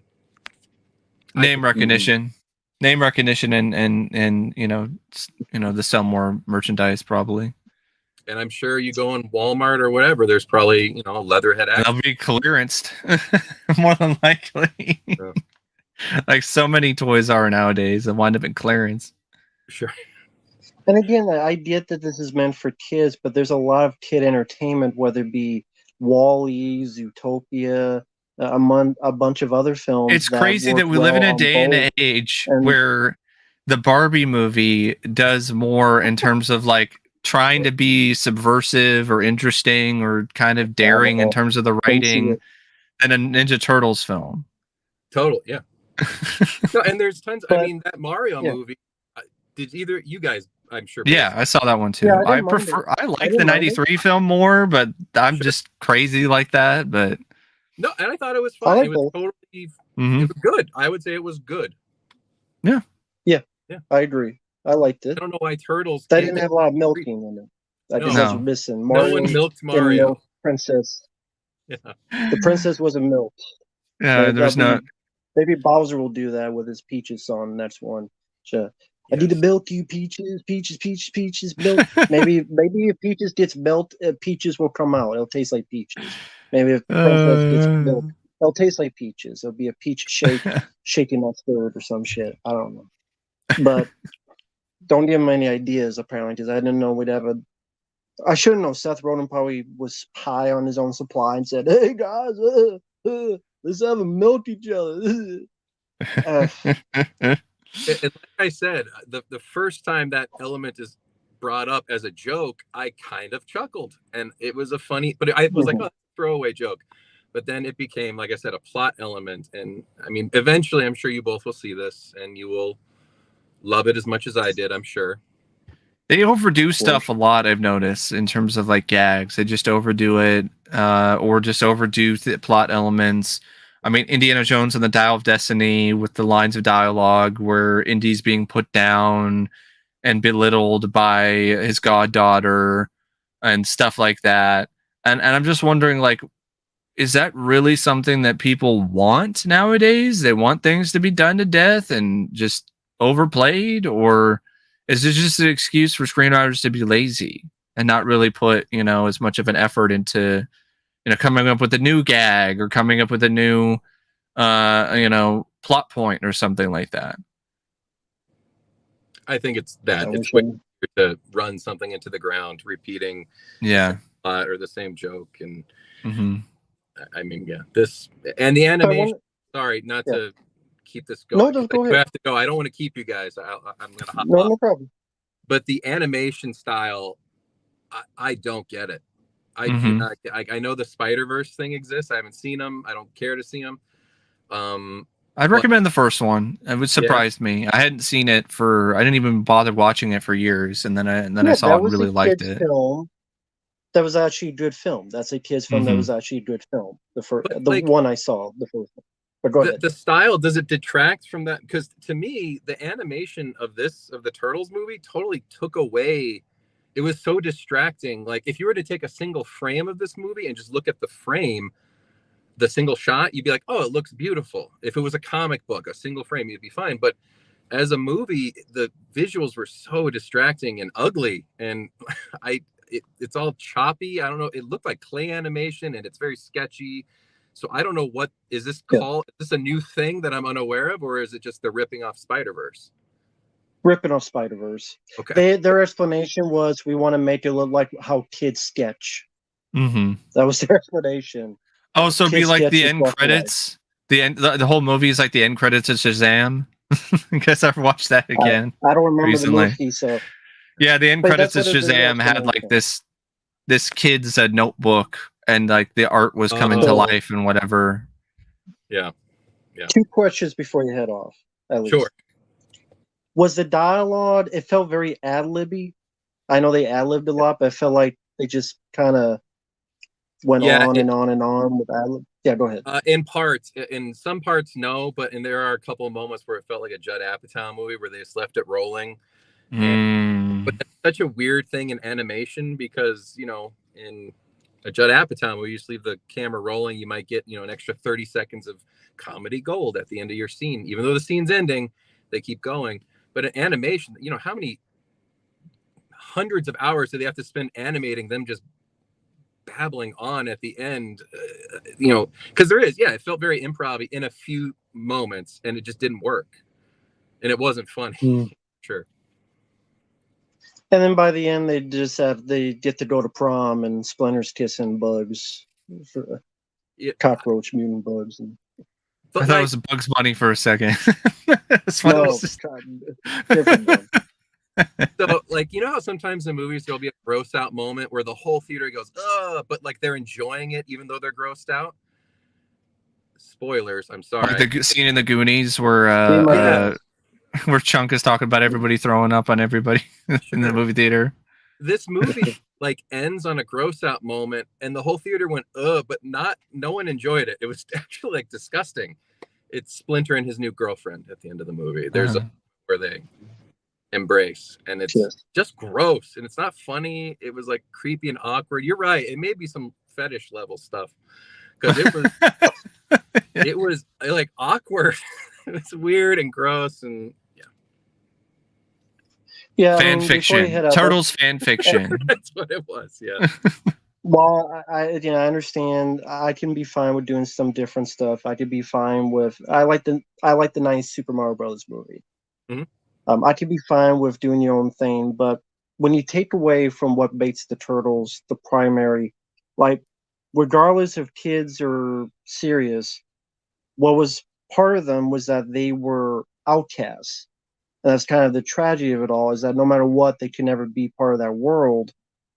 And yeah, there's fun cartoons like the 2003 cartoon. There's other stuff that have done it. But the fact that within one movie, and they were probably like 14 years old, that all their troubles are now fine. Like, Donatello doesn't have to fix them up and be medical or technical. He'd go to Home Depot and get the shit because they're all perfectly fine now. Yeah. What does Raph have to be angry about? He'd go get laid if he wants, since he's got the prom dates and all that. Like, it's weird that one of the primary things that made them their characters and their personalities, it's just now taken away because there's no room for it for this. Sounds like a bad CW show for the future. Watch how they gotta do homework. Oh, she got stood up for, you know. That's a great point, because be the Turtles version of Riverdale. Totally. That's what it. I've never watched Riverdale, but from what I know, yeah. But yeah, like, this movie was already so not what the Turtles are, and when you take away elements like that, like what you just said, and also, well, here I'll quit with the spoilers, but like, I don't see how they can move Splinter forward. I don't see how they can move the Turtles forward. They're going to be even further detached from what they are supposed to be. And they're going to be something so different to where, by the time they get to the sequel, if it does happen, which I'm sure it will, I have no idea how they're going to make this anything close to what the Turtle, other than they will look like the Turtles, which to me, they don't even look like the Turtles. They look awful in this movie. But it's going to be so detached that it'll alienate people even more. I think they're going to do like Spider-Man Homecoming. How does one deal with high school and heroics? And it's just going to follow that type of mold. I've seen that been done. That's been done a million times. The ups and downs of school and dealing with teachers and homework and all this stuff. And they're so like us. They may have greener skin, but they're so like us. But they're also dealing with heroics and blah blah blah. If I want that kind of stuff, I can see it then. I'll just stick with Ned's Declassified School Survival Guide. That's what I'll go with instead of whatever they're going to do with the Turtles. I don't know what that is. I'll take your word for it. But, it's a Nickelodeon show from back in the day. Okay. Didn't see it. But I know you have to head out, but I'm gonna thank you for stopping by. Hey man, I hope I didn't impose. No, not at all. Not at all. It's been cool talking to you, and hopefully people in the chat didn't hate listening to me bitch and moan either. But no one so far. Yeah. So okay, y'all good, man. All right, sweet guys. It Y'all was good. talking to you, and hopefully we can do it again one day. Yeah, sure. Love care. you, man. You have a good night. You too. Bye-bye. Bye-bye. Very nice guy. Very Yeah, cool. definitely. Yeah, very nice guy. Yeah. Very cool. He's a writer. He's written some movies, and his 5-year-old fell asleep. I mean, it's crazy. Kids that a 5-year-old fell the fuck asleep. The last time we had a Turtles movie in theaters that was animated was the 2007 film, and yeah, that was not great. But it sounds like that'll be a masterpiece in comparison to Mutant Mayhem. Oh, definitely. With Donnie being with Leo being a dick and everything. Even with that, this one sounds like he's already a pussy whip tampon wearing. At least you have the Night Thrasher in the 2007 film. Night Watcher. Night Thrasher. That's a. Isn't that a comic? I don't know. I thought that was a comic character. I could be wrong. Kingslayer, no. The person Splinter kisses is a female mutant cockroach. So at least I didn't say. At least I didn't say Night Slasher. Yeah, that'd be a hell of a thing. Imagine that crossover. Cobra in the Ninja Turtle. It was a good movie, unlike this bullshit. But yeah, very cool guy. Glad Richard came by. That was really kind of him. And yeah, the 2007 movie will be miles better than what has been seen. Yeah.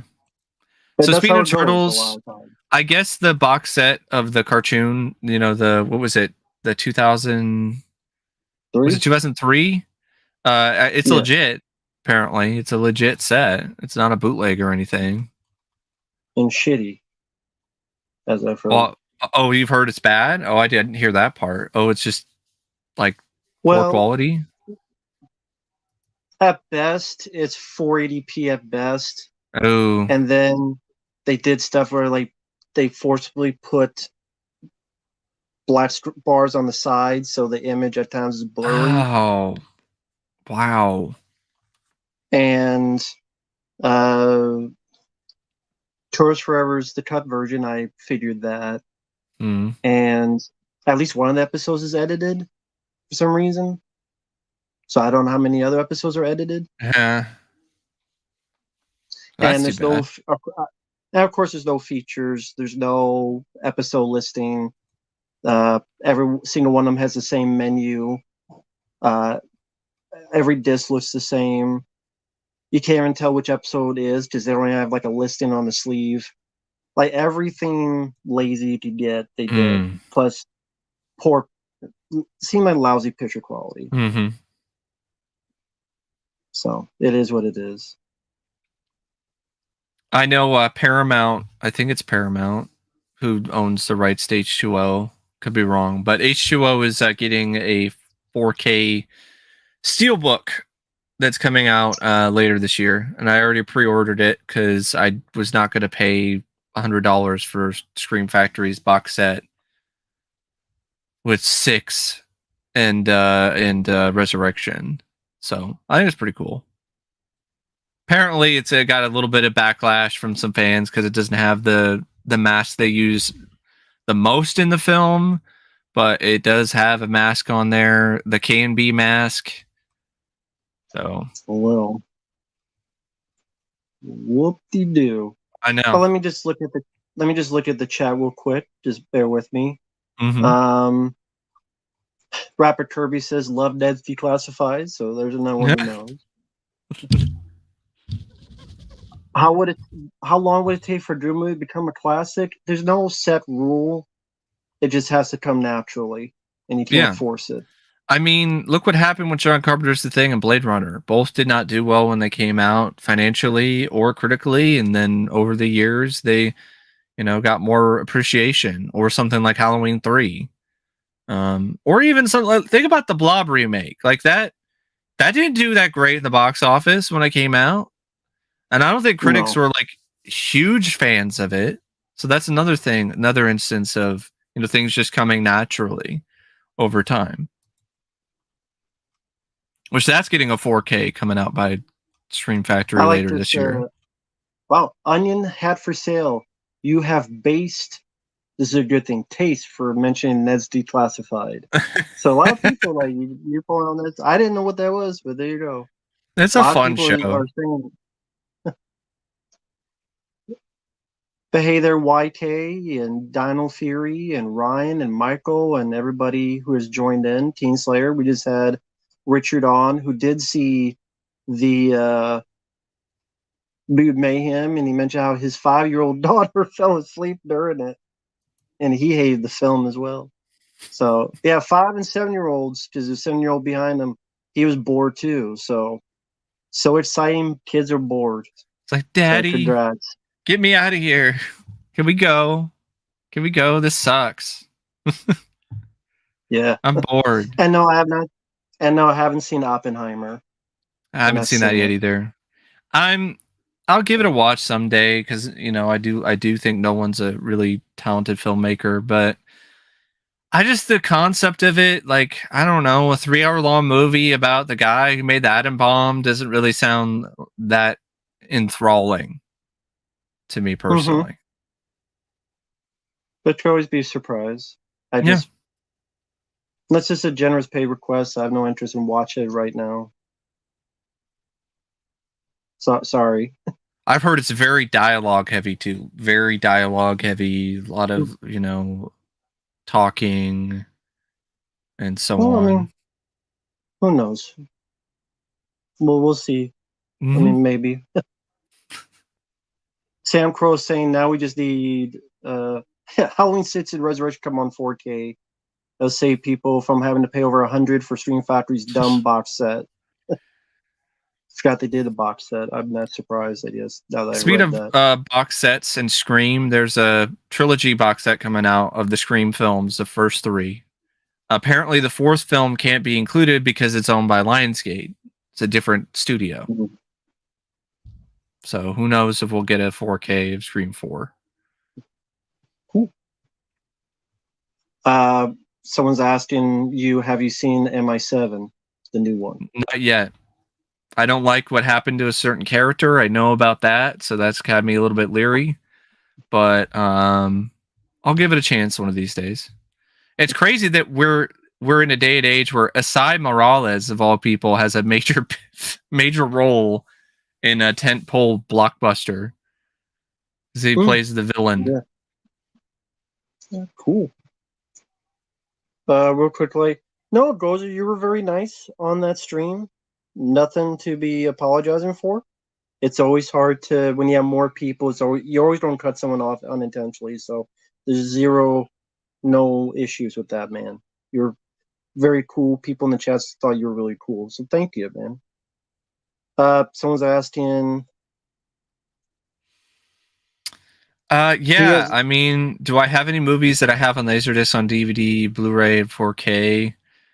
Yeah. I mean, I have the Blob remake, the same one Matt does. I have Dawn of the Dead, the original, Phantasm, Halloween, a whole bunch of others. The Rival with Charlie Sheen, which that Laserdisc set has features on it that are not on the US Blu-ray. I think there's an overseas DVD that ports over some of them, but I don't have that. And in terms of like recommending, like, hey, if you're interested in it, if it sounds like something that's up your alley and sounds cool, like, go for it. I'm always a guy who, it really wants people to get into vintage collecting, because it's something that I've been a fan of for a long time. I just don't really watch a lot of my laser discs anymore. because it's just kind of a pain to set them up on, the setup that I have. I think I can use my VCR DVD recorder that I got recently as like a way to feed the Laserdisc player through it. So that would make it a little bit easier because it has an HDMI port. Which, by the way, has been a revelation having this Panasonic player, because I finally could watch VHS tapes on my 4K TV, because otherwise I had to use this converter box, which is janky and looked like crap. But yeah, I would say, hey, if you can find a good deal on a player, give it a shot. I mean, that's kind of how I started. I found a Laserdisc player at a thrift shop when I was in Oklahoma City and carried it. It's heavy ass all the way to my dad's house. Walked home with that thing. It was insanely heavy. And brought it up the flight of stairs and, bought a remote from eBay and also got some Laserdisc and checked it out. So I'm laughing because WCW fan forever says, Mike, let's hear your opinion on Sting's trap loss at Mania. Fuck. I do have a review of that Mania on my channel. I saw that live, by the way, because I got the network and I watched it live because I had time off and I was excited about it because Sting at WrestleMania, my favorite wrestler, not super big on Triple H, but I was like, okay, all right, The build, they were kind of leaning a little too hard into the, we're the WWE and you're WCW and you're the past and you suck. And I was like, oh, great. Please don't reiterate that in the match. And then, of course, that's exactly what happens in the match. There's just overbooked out the ass with way too many run-ins and DX versus NWO, which is dumb because it wasn't even like NWO Wolfpack or anything. It didn't make any sense that NWO Black and White, the original, would show up to defend and fight for Sting. So Sting fought their asses for years at WCW. Like they were his villain. They were the rivals of Sting. So that would fucking Hulk Hogan and the NWO coming out to save Sting was stupid. DX, of course, they're gonna go over because it's Triple H. And on top of that, like the match, Sting, he showed that he still had it for a man his age, but Triple H wrestles very slow, so there's only so much that Sting could do. Also, like having Triple H go over was just silly to me, especially at that point in time. There was no reason for it other than just to bury a WCW one more time. And I read an interview that Triple H was like, "Oh, I felt bad about it. Like, I think maybe in hindsight it was a bad idea." And But that doesn't matter. Like the whole Sting's whole time in WWE was disappointing. Other than his debut at Survivor Series, I think that debut was honestly great. I think it built him up really well. I thought it was fairly epic, and I love his debut at Survivor Series. But everything else after that was just slow descent downhill. And Sting even expressed interest in doing a cinematic match with The Undertaker, but WWE was like, no. And it wasn't until like they did the last ride or the Boneyard match or whatever, the Boneyard match with AJ Styles, when they decided to do the cinematic thing. And then, oh wow, it worked out. Maybe you should have listened to Sting and done the cinematic match. But at least we would have had that. At least we finally would have seen Sting face off against the Undertaker in some fashion. But we couldn't even get that from Sting's time in WWE. Yeah, but who would lose? I know, right? Yeah, that is a conundrum. Either Sting loses like a jobber. Well, you want to be a jobber, but I mean, okay, he lost, big surprise, or Undertaker. I just don't see him losing the Sting. So again, the issue is who wins in that bout. Now, if they clashed when WCW went under and Sting actually came to WWE, then you could have rematches. Then Sting would be, more closer to his prime. So, the ideal scenario for me is that Sting would have been in WWE around that time for the invasion and all of that. Exactly. Or the higher power thing. Can you imagine the higher power storyline and it's Sting? So you have that whole sort of, or you have, the Undertaker being the villain, but then Sting could be the one that's going up against the Undertaker and instead of whoever else was doing it at that time. Sadly, just wasn't the case. Nope. We went to TNA. Had some good matches. I had some fun with Sting and TNA for sure. I'm really enjoying the OSW review arc that they're doing right now with TNA with the Main Event Mafia.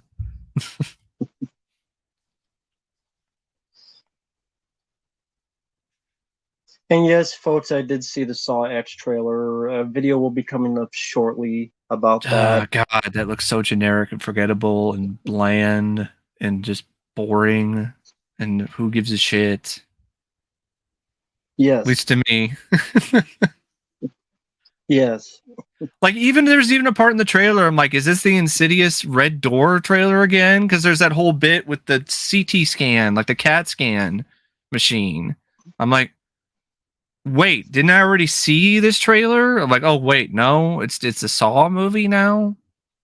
I sworn I saw the CT scan bit already. It looks like the exact same movie for the 10th time. Mm-hmm. The same puppet with a bike up his ass. The same. We have to play a game. The same traps. The same person in a pig mask. Mm-hmm. Who is Shawnee Smith because they gave it away. Like nothing in that was unique, different, creative, or anything. What the fuck is the point? Money, money, money, money, money.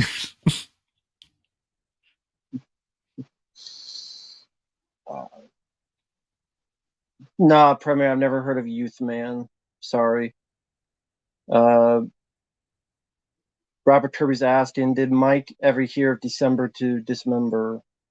And I heard about it. I haven't seen it, but I did see a review by Wrestling with Regret on it, and I've seen clips of it. It sounded like an absolute train wreck. I think that's the one that WWE did, like their one and only ECW pay-per-view when when WWE was doing ECW. I think that's what that was. Mm-hmm. And Dante, I reviewed episodes of the first season of Breaking Bad, and that's pretty much all I've seen, and I liked it. So the reviews are still up on the channel. I need to watch that show, just like I need to watch The Sopranos and so much else. Sam Crow's asking, are either you guys getting the Hellraiser 4K box set from Arrow? You mentioned that in your update. Yeah, probably. I mean, I have the Scarlet box though. It just depends. Like I'm thinking about it. I do have some Arrow credits. I kind of want to wait till I get Silent Running before I do anything with Arrow though. Because I believe it's a UK exclusive, unless I want to do it through like Diabolique. But Diabolique will just take the money out automatically anyway, so that'll happen either way. And no, I'm not going to review Terrifier 2 Kingslayer. Not after Michael Keane did a review with like 3 still pictures and got his video taken down. So fuck that movie. And fuck anybody involved with that movie. Fuck Terrifier 2.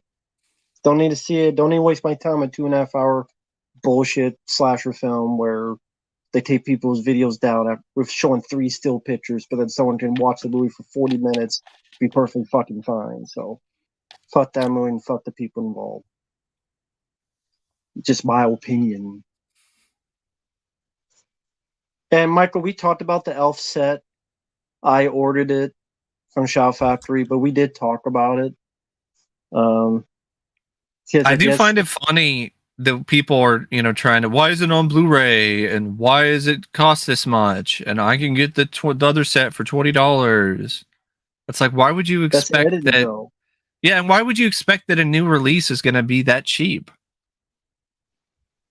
Why for an would you want entire the edited series? episodes? Well, first off, why would you want the $20 ones when they're edited? And there's like up to 5 minutes per episode missing. Mm-hmm. So they don't know about that.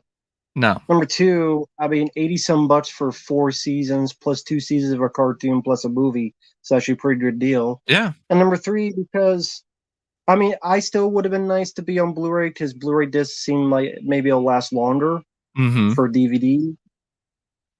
I mean, that's what I would prefer it, but at the same time, it was shot on tape, so it would cost more. Like for one, it would cost a lot more to put it on Blu-ray, and it wouldn't benefit that much from being on Blu-ray disc because it's 480p, shot on video.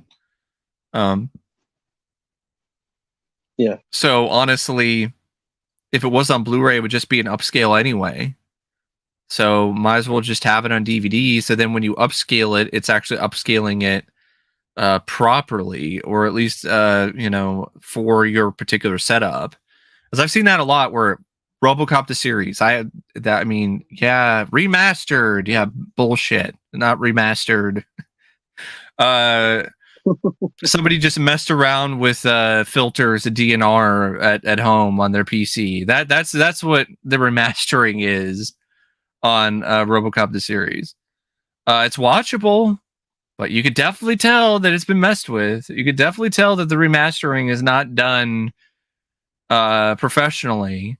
But here's the thing. It's also shot on video, so you're limited in what you could do to begin with trying to remaster that. It's kind of like with the 80s Twilight Zone show.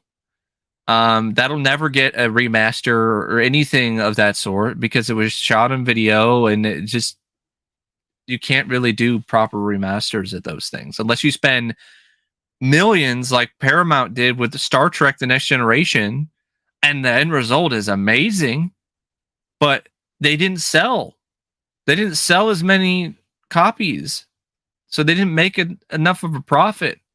So that's why Paramount refused to do it ever again.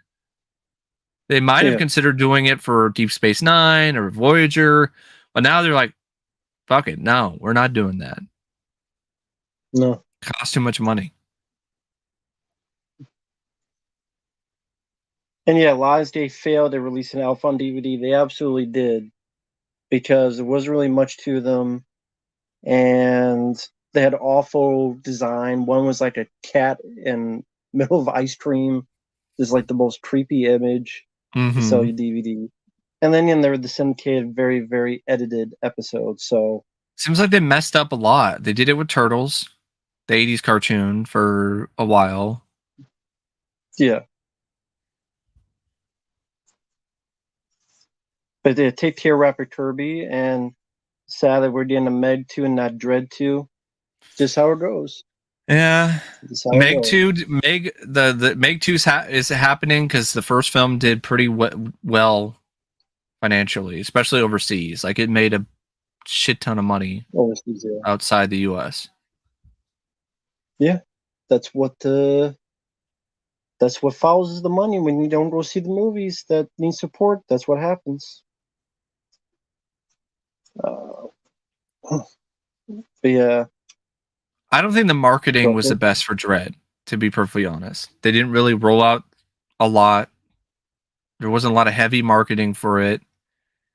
And then there was a lot of heavy focus on the 3D, which the 3D was great, but that probably maybe turned off some people and they thought it was just some gimmick movie. And, that made it so they didn't want to pay a ticket to go see, pay for a ticket to go see it. It did really well on home video. Like, it actually was like Amazon's bestseller for a good chunk of time, but not enough apparently to get a sequel. But we can get Escape Plan 2 and 3. Yeah. We can get Expendables 4. Because again, the like you mentioned, overseas and things of that nature really help it, and they follow the business practices. They always follow the money. That's always been the case. But like, not even a direct to video. See, that's the thing. Not even a direct to streaming sequel or direct to video thing. You know, we have those Kickboxer sequels. We have the Universal Soldier sequels. You have all these other, like, Hard Target 2. What was it? Bulletproof? Was it Bulletproof 2, or was it just a remake of Bulletproof? Bulletproof 2. No Dread 2. Backdraft 2. Backdraft 2, of course. The one where William Baldwin's character apparently dies, is what I've heard. Yeah. Well, I mean, I wouldn't want that either because it'd be cheap as shitty movie too. And yes, Expendables 4 does look like garbage.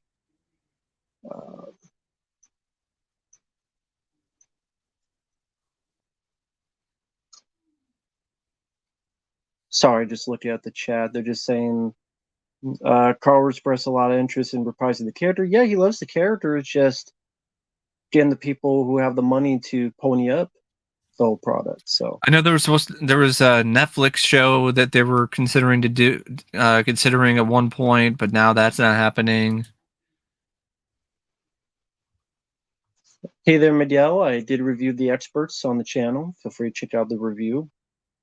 Is that the John Travolta movie? John Travolta, yeah. Yeah. Was recently got a Blu-ray from forget who. That was a huge bomb. Huge flop when it came out. Yeah. Not surprised after watching the film. I'm not surprised as to why. Where would you rank that in terms of John Travolta's filmography, in terms of the movies you've seen featuring John Travolta? Is that one of the worst? Yeah, I mean, yeah.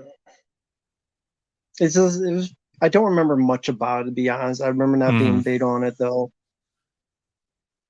But yeah, it is what it is. What would you think of a third Conan movie without Arnold? They did that called when they rebooted it with Conan Jason the Momoa. Barbarian. You don't need another Conan film with or without Arnold. I'd rather see, if you're going to do Conan, do like a miniseries or something, or do an animated movie or show or something that's like R-rated, violent, not like Conan the Adventurer from back in the 90s. Yeah, I mean, maybe done the style of Heavy Metal, like that type of animation. Maybe that'd be cool. Or Fire and Ice. They did something like that with Red Sonja. There's a Red Sonja animated movie that was kind of in that style. So I think that could have worked could definitely work with Conan. Cool. Yeah, that could work. Let's see.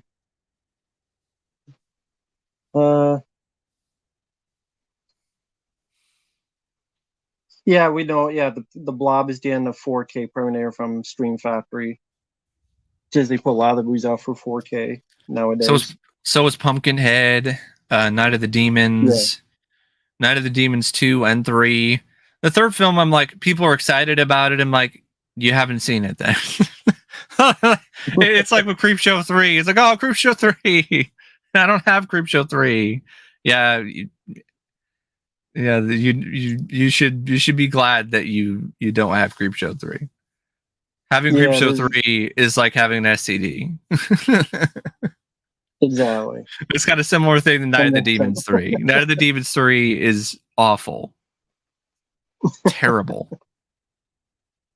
Yeah. Unless you have a serious fetish for people deep-throating guns, if that's the thing, then you got to see that in HD. Then I guess the film's for you then. Guess you're really excited in more ways than one.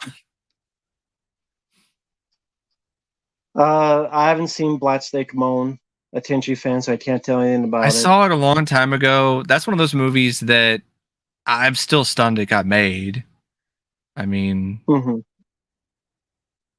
it's it's kind of there. Like it really isn't as extreme as you think it's gonna be from the marketing and the trailer and the concept, because it's like we can't go all the way with this because this is just too messed up.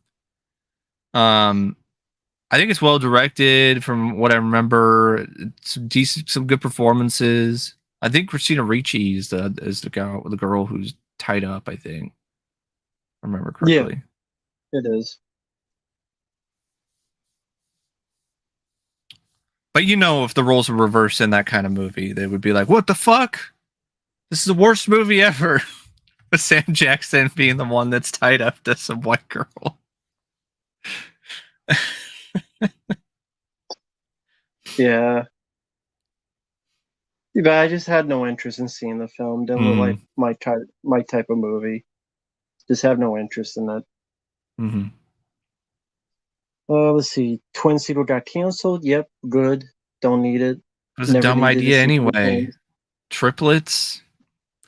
You kind of already got a sequel with Junior, with Ivan Reitman, directing, and Arnold and Danny back, and the same magic wasn't there, and it just didn't need it. Didn't need more twins. Exactly.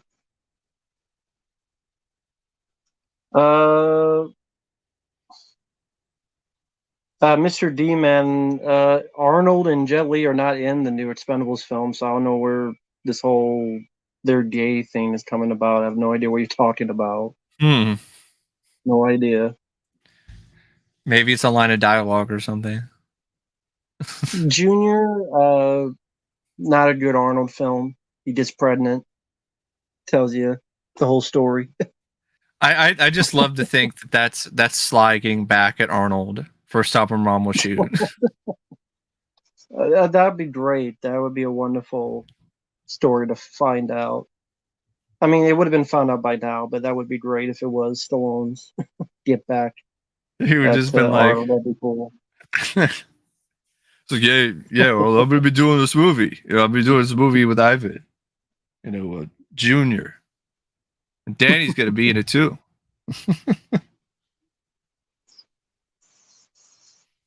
But yeah, as it is, I'm about to call. It's been 2 hours. Usually this is for 2 hours. So first off, thank you to people in the chat for stopping by. Thank you, Mike, for taking your time. Yeah. Thank you, Richard, if you ever see this, for jumping on and tell us how shitty Mutant Mayhem is, which I figured, but I didn't. When it even put his 5-year-old daughter to sleep and the 7-year-old kid behind him fell asleep, and kind of confirming that it was like Freaks and Deeks version of Ninja Turtles, which I never wanted. Never wanted at all. And I don't know why people want that, but people fucking love it for some reason, and I'm getting sick and I guess it's their opinion, man, but god damn, man, I just don't get it. I just don't get it.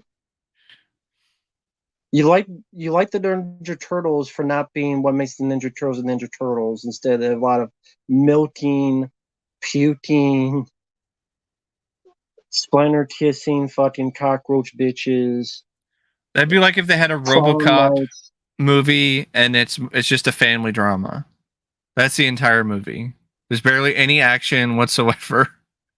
It's just Robocop trying to deal with a divorce and kids, changing diapers, and dealing with all of that. He was shot in the line of duty that gets brought back as a part man, part machine, and then it's like just him dealing with family drama for 2 hours. And diaper changing. Part man, part machine, all diaper changing. Mr. Robomom. Exactly. You'd be like, what? That's not what Robocop is. 97% Rotten Tomatoes.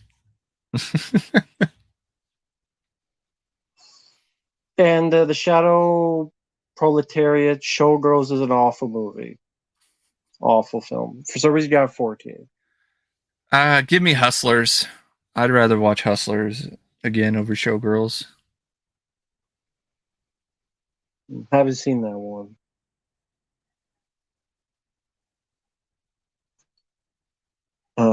This is a fucking awful film with awful performances, completely unbelievable and changing of tones from goofy to hardcore assault. Did somebody request Showgirls? Is that why? Did you watch Showgirls again recently? No. Someone I guess just asked it. Maybe they saw it recently. Safe to say you're not going to pay $50 for the 4K. No, the fact that got 4K, but it's a popular title and it's got a cult following, so I guess that's why they did it. So it is what it is. A lot of people just see it as a so bad it's good movie, and I can see it with some lines and some moments, but not the entirety of the movie. Yeah. But with that said, thank you, chat. Thank you, Mike, for joining me. See you guys in the next one. Don't know when it'll be, but one quick line. What do you have coming up, Mike, on your channel? I got a video that was a paid request from Bonte. Wanted me to basically give my thoughts on Robocop 3, kind of in my own way, in terms of like, what if it didn't suck? So that's something that I got coming up. Got a review of a film on VHS called Alien Cargo. There was a request. I got some other paid requests from like Brock. I got the film by Eric I need to watch and also share my thoughts on. So, and also After Hours, a review of that, the Scorsese film, which I really enjoyed. I thought that was great. You've seen that one, right? After Hours? Yeah, I liked it. Pretty good film. Definitely recommend the Criterion release. It's the best the film's ever looked or sounded. Like, really great transfer. But yeah, that's basically what I got going on.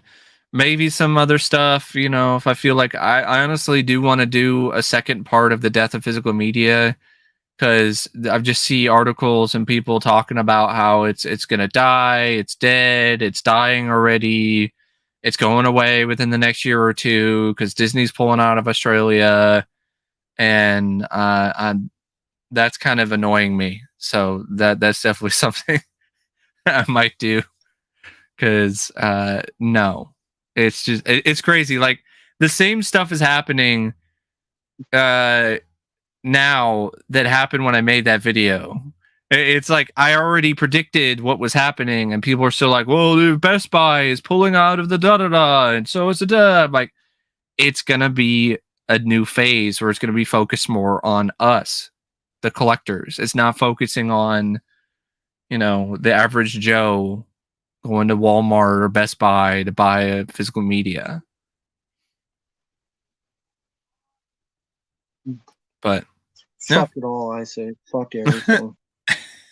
Live in a goddamn world where Ninja Turtles get milked to death and fucking. I don't want to be in this fucking entertainment world anymore where the Ninja Turtles are fucking. It would be this hell world.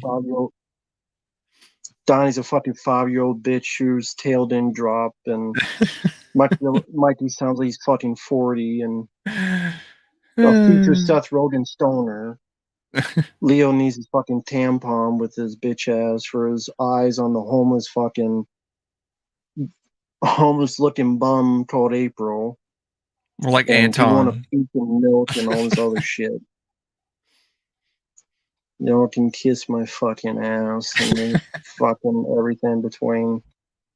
Fuck the movie, fuck Hollywood, fuck Seth Rogen, fuck it all. Fuck it all in the ass with a fucking telephone pole. Anyway. Serpico. No, I'm being realistic. It sucks. Because it sucks. I'm tired of the shit. Goddamn entertainment bullshit. Hope Hollywood goes up in fucking flames. And get the blue collar people, get jobs in better places that'll treat you better. Unlike Hollywood, they'll treat you like shit. Get a better job somewhere else. Not making stupid fucking movies like this shit. You know, goddamn Splinter, French kissing fucking cockroach bitches. Probably having sex in the back of a fucking car while the turtles are at the prom, having jello over their naked bodies, running around seeing Oscar Mayer wiener with Vanilla Ice's fucking backup. Just let the whole fucking thing explode, right? And up with ass. Please.